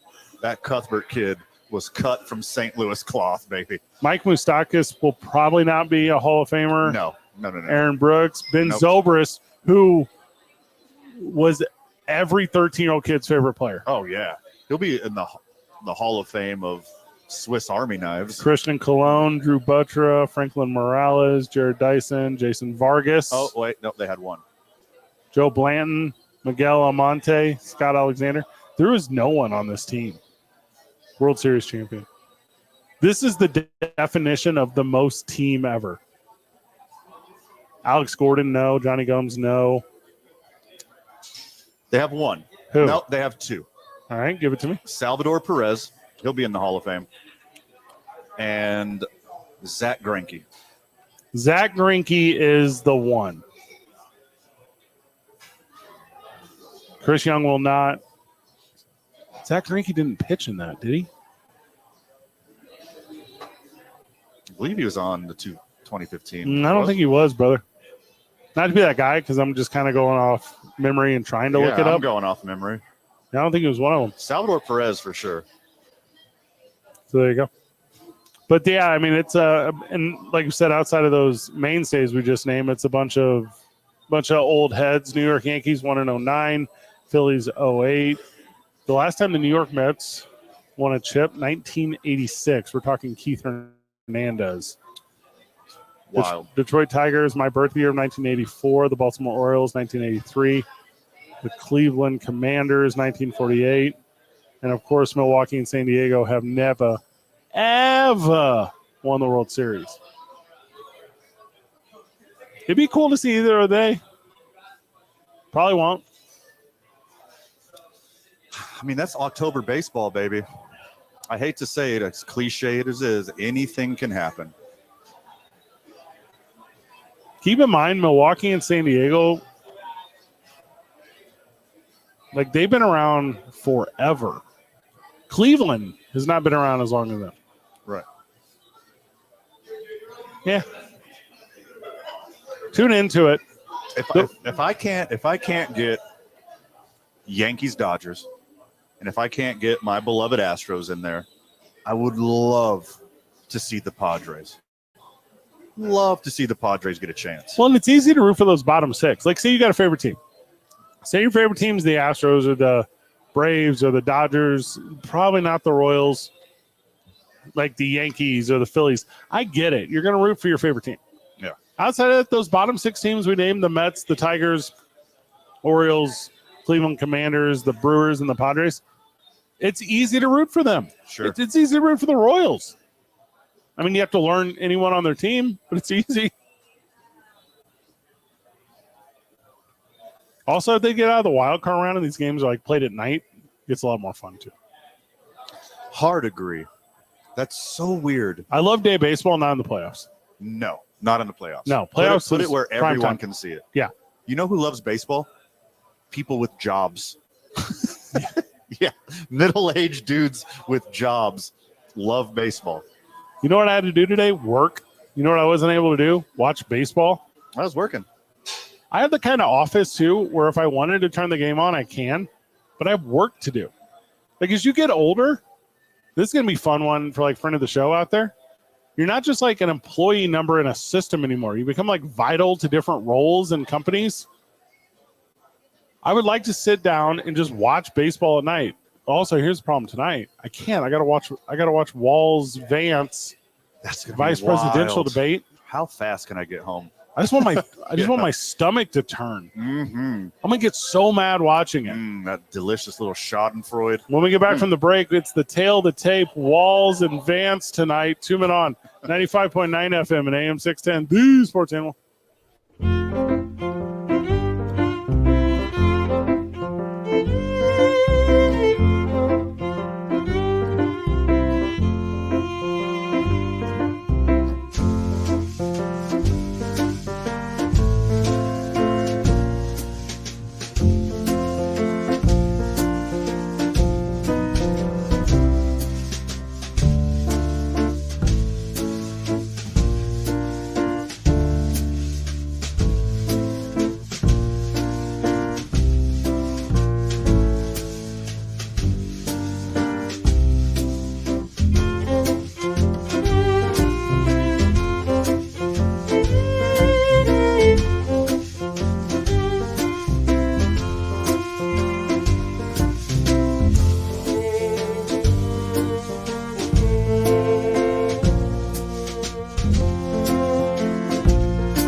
First bell tonight, 6:58 Mountain. It's their first matchup in the, well, at least while ranked professionally. JD Vance takes on Tim Walls tonight, and I got the tail of the tape for you. Hit me. Vance is 40 years old. Walls is 60. Vance's net worth just over $10 million. Tim Walls just over $1. Now, both Vance and Walls are less wealthy than their potential future bosses. Donald Trump is worth almost $4 billion. Allegedly. Well, Forbes 400 said. I mean, you don't want me to trust that? Kamala is worth, right around $7 million. Billionaires don't need to sell watches and Bibles and shoes. Walls is about the same age as his running mate, who turned 60 later this month. Vance, just over half of Donald Trump's 78 years. If elected, Trump and Vance would have the largest age gap between president and vice president in the history by nearly a decade. So there you go. Vance has Vance has $4 million in real estate. Walls has 0. Uh-huh. Vance owns 3 homes in Ohio, Virginia, and Washington. That's not so bad. How many state football championships does J.D. Vance have? Don't know if it's on the list.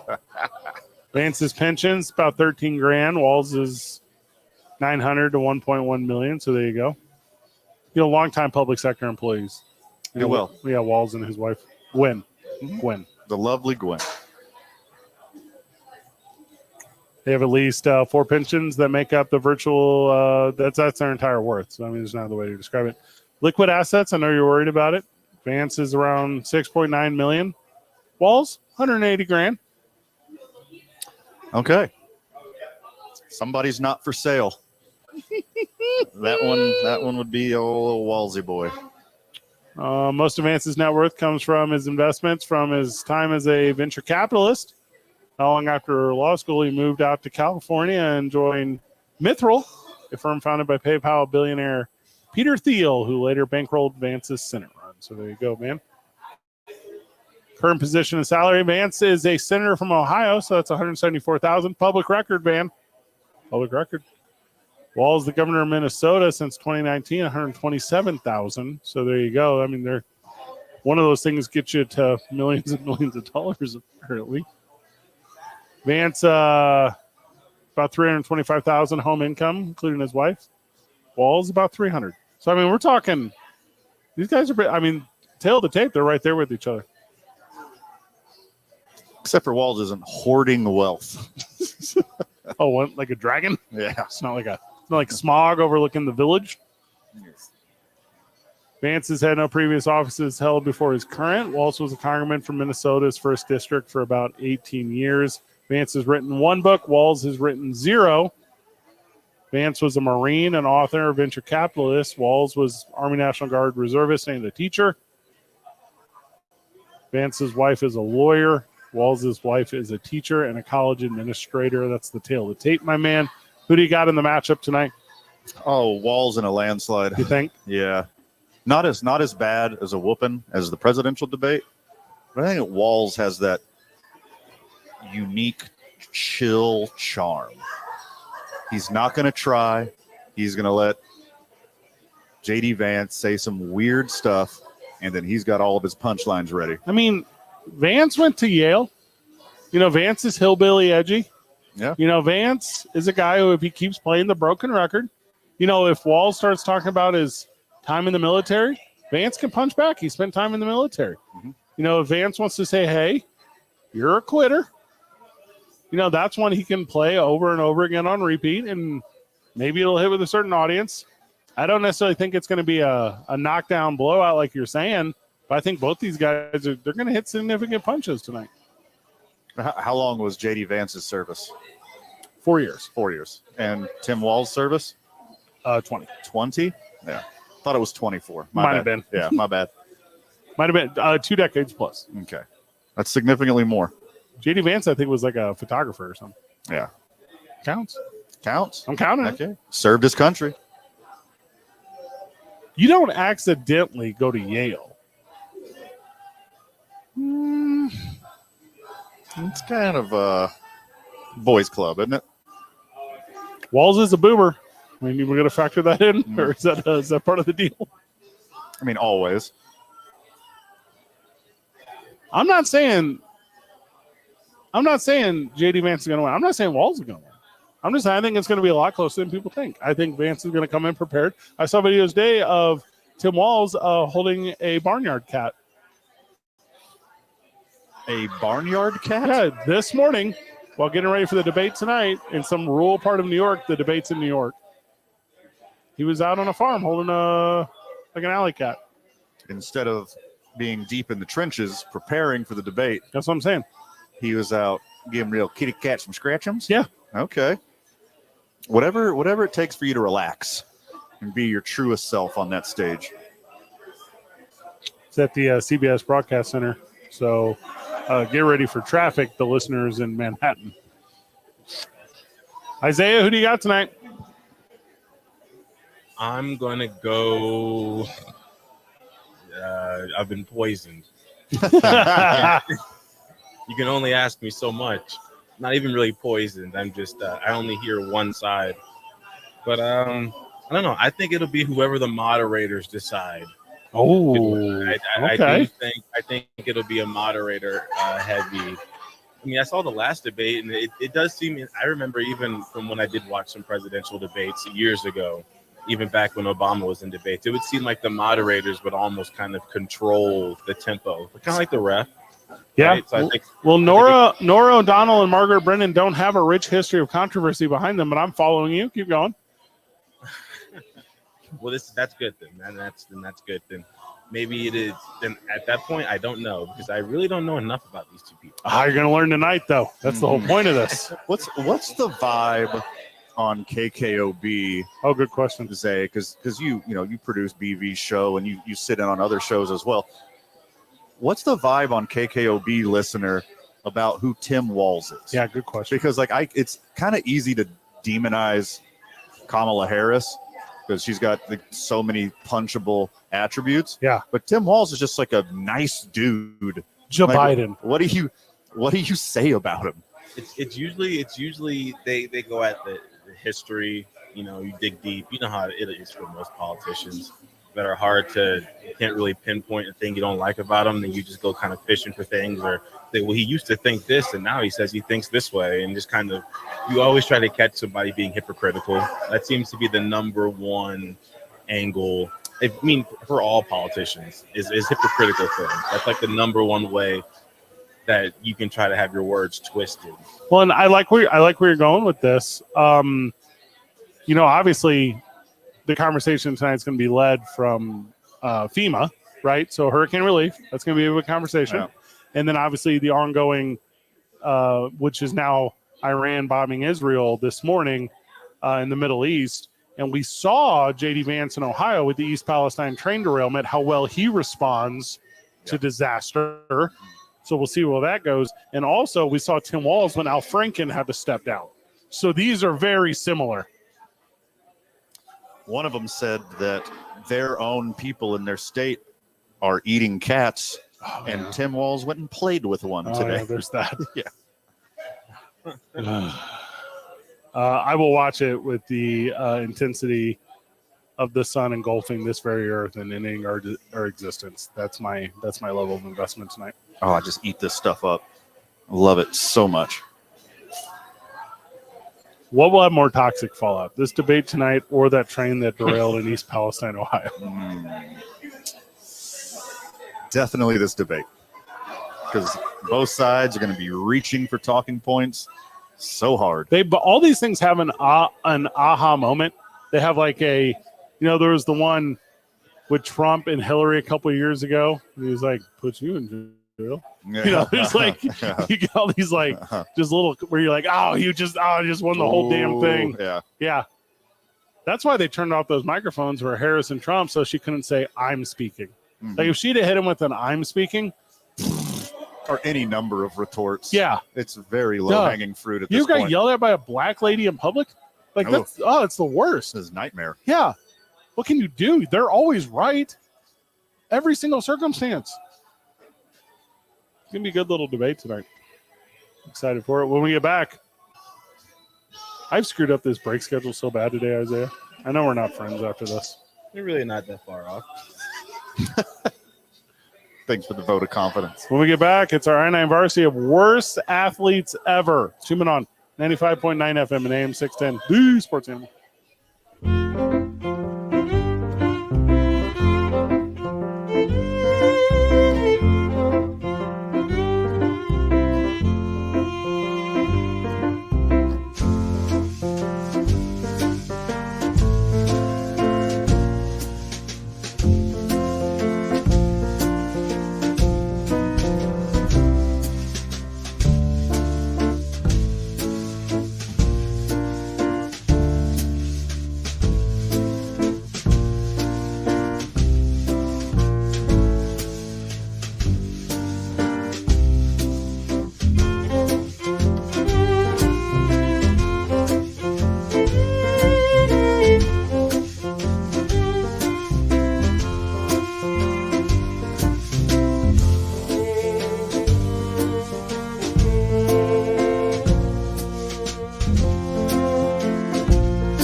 Like that.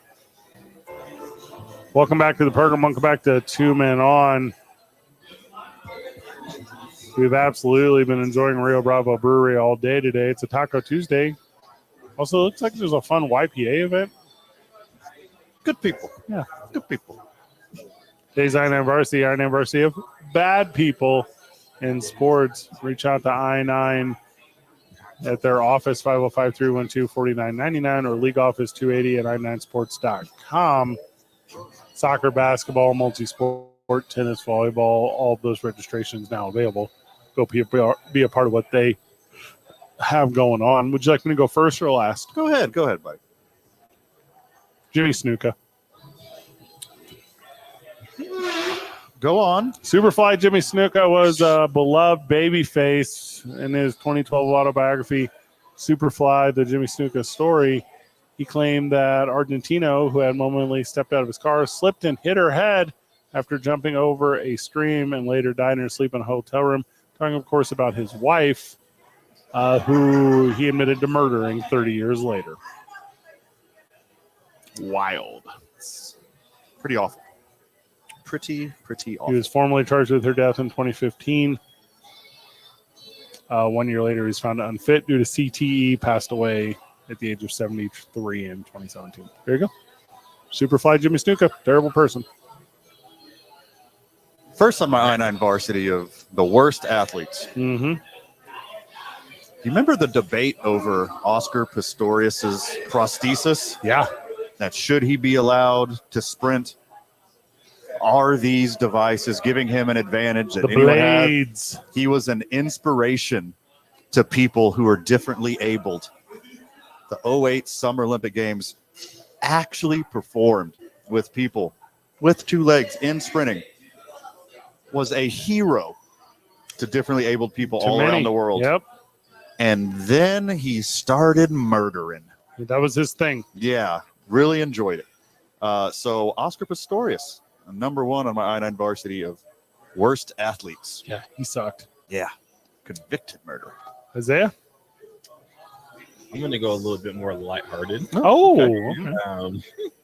I'm going to say LaShawn McCoy, who is public enemy number one for he's Cowboys shady. fans. Because he's shady. Yeah. Yes, he's very shady. But not only was he an Eagles player, a very good Eagles player, but he is the number one hater.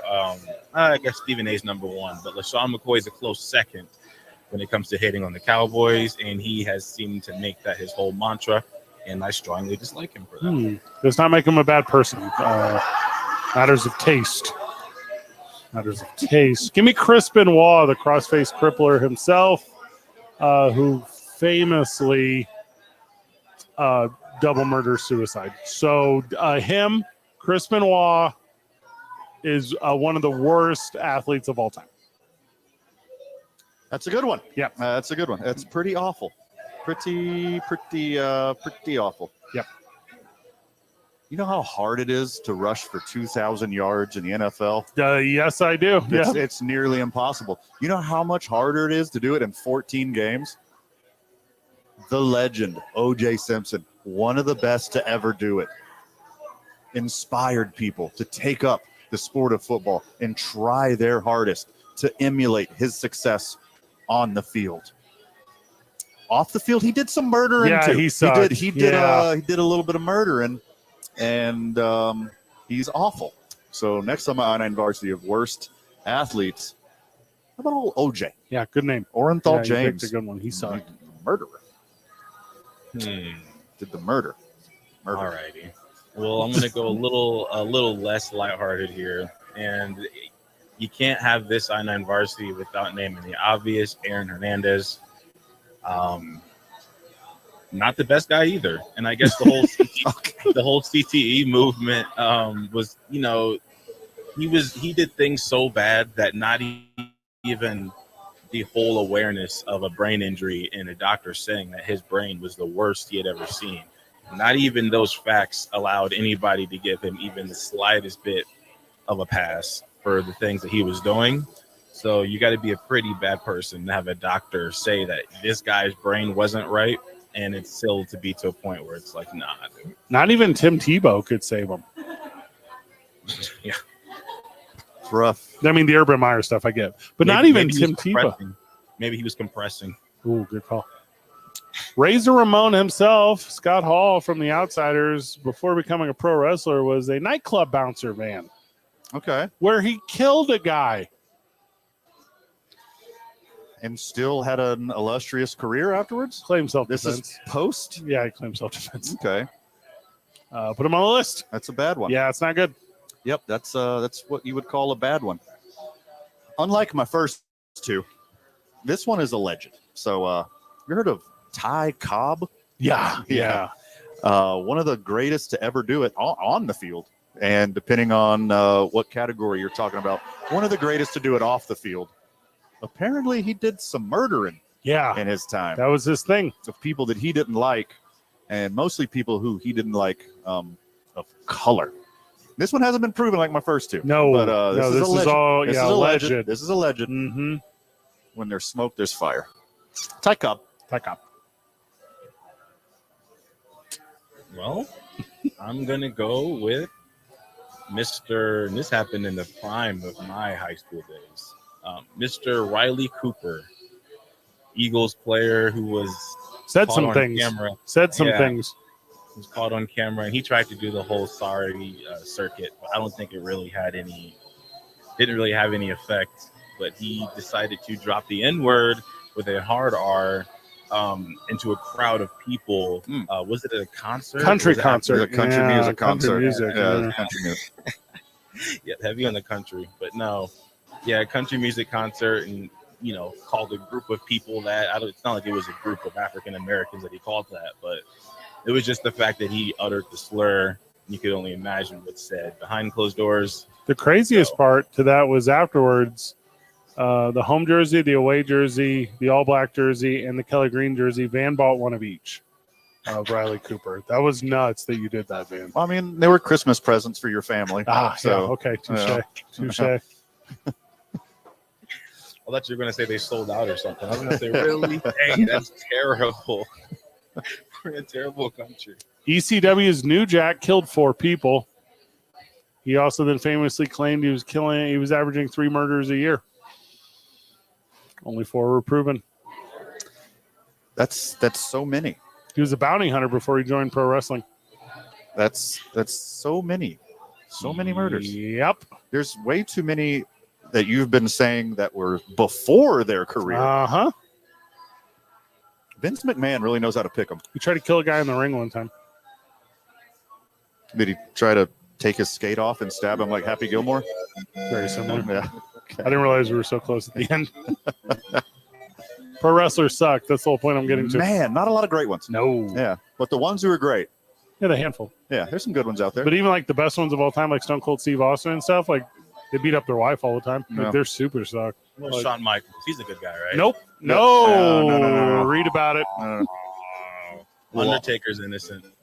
We'll always have John Cena. That's the one. That's dead ass the he one. almost makes up for all of them. Isaiah back at the studio. Good show today. Not so bad. Van, final words. Oh my goodness, too much for the time allotted, my friend. But anything we didn't cover, make sure you check out tomorrow morning on the opening drive with Jeff and JJ. Ro Caruth. Probably sucks too. Ray Caruth. Yeah, Yeah, Ray Caruth. he did some murdering. Good job, everyone. Keep breathing. See you.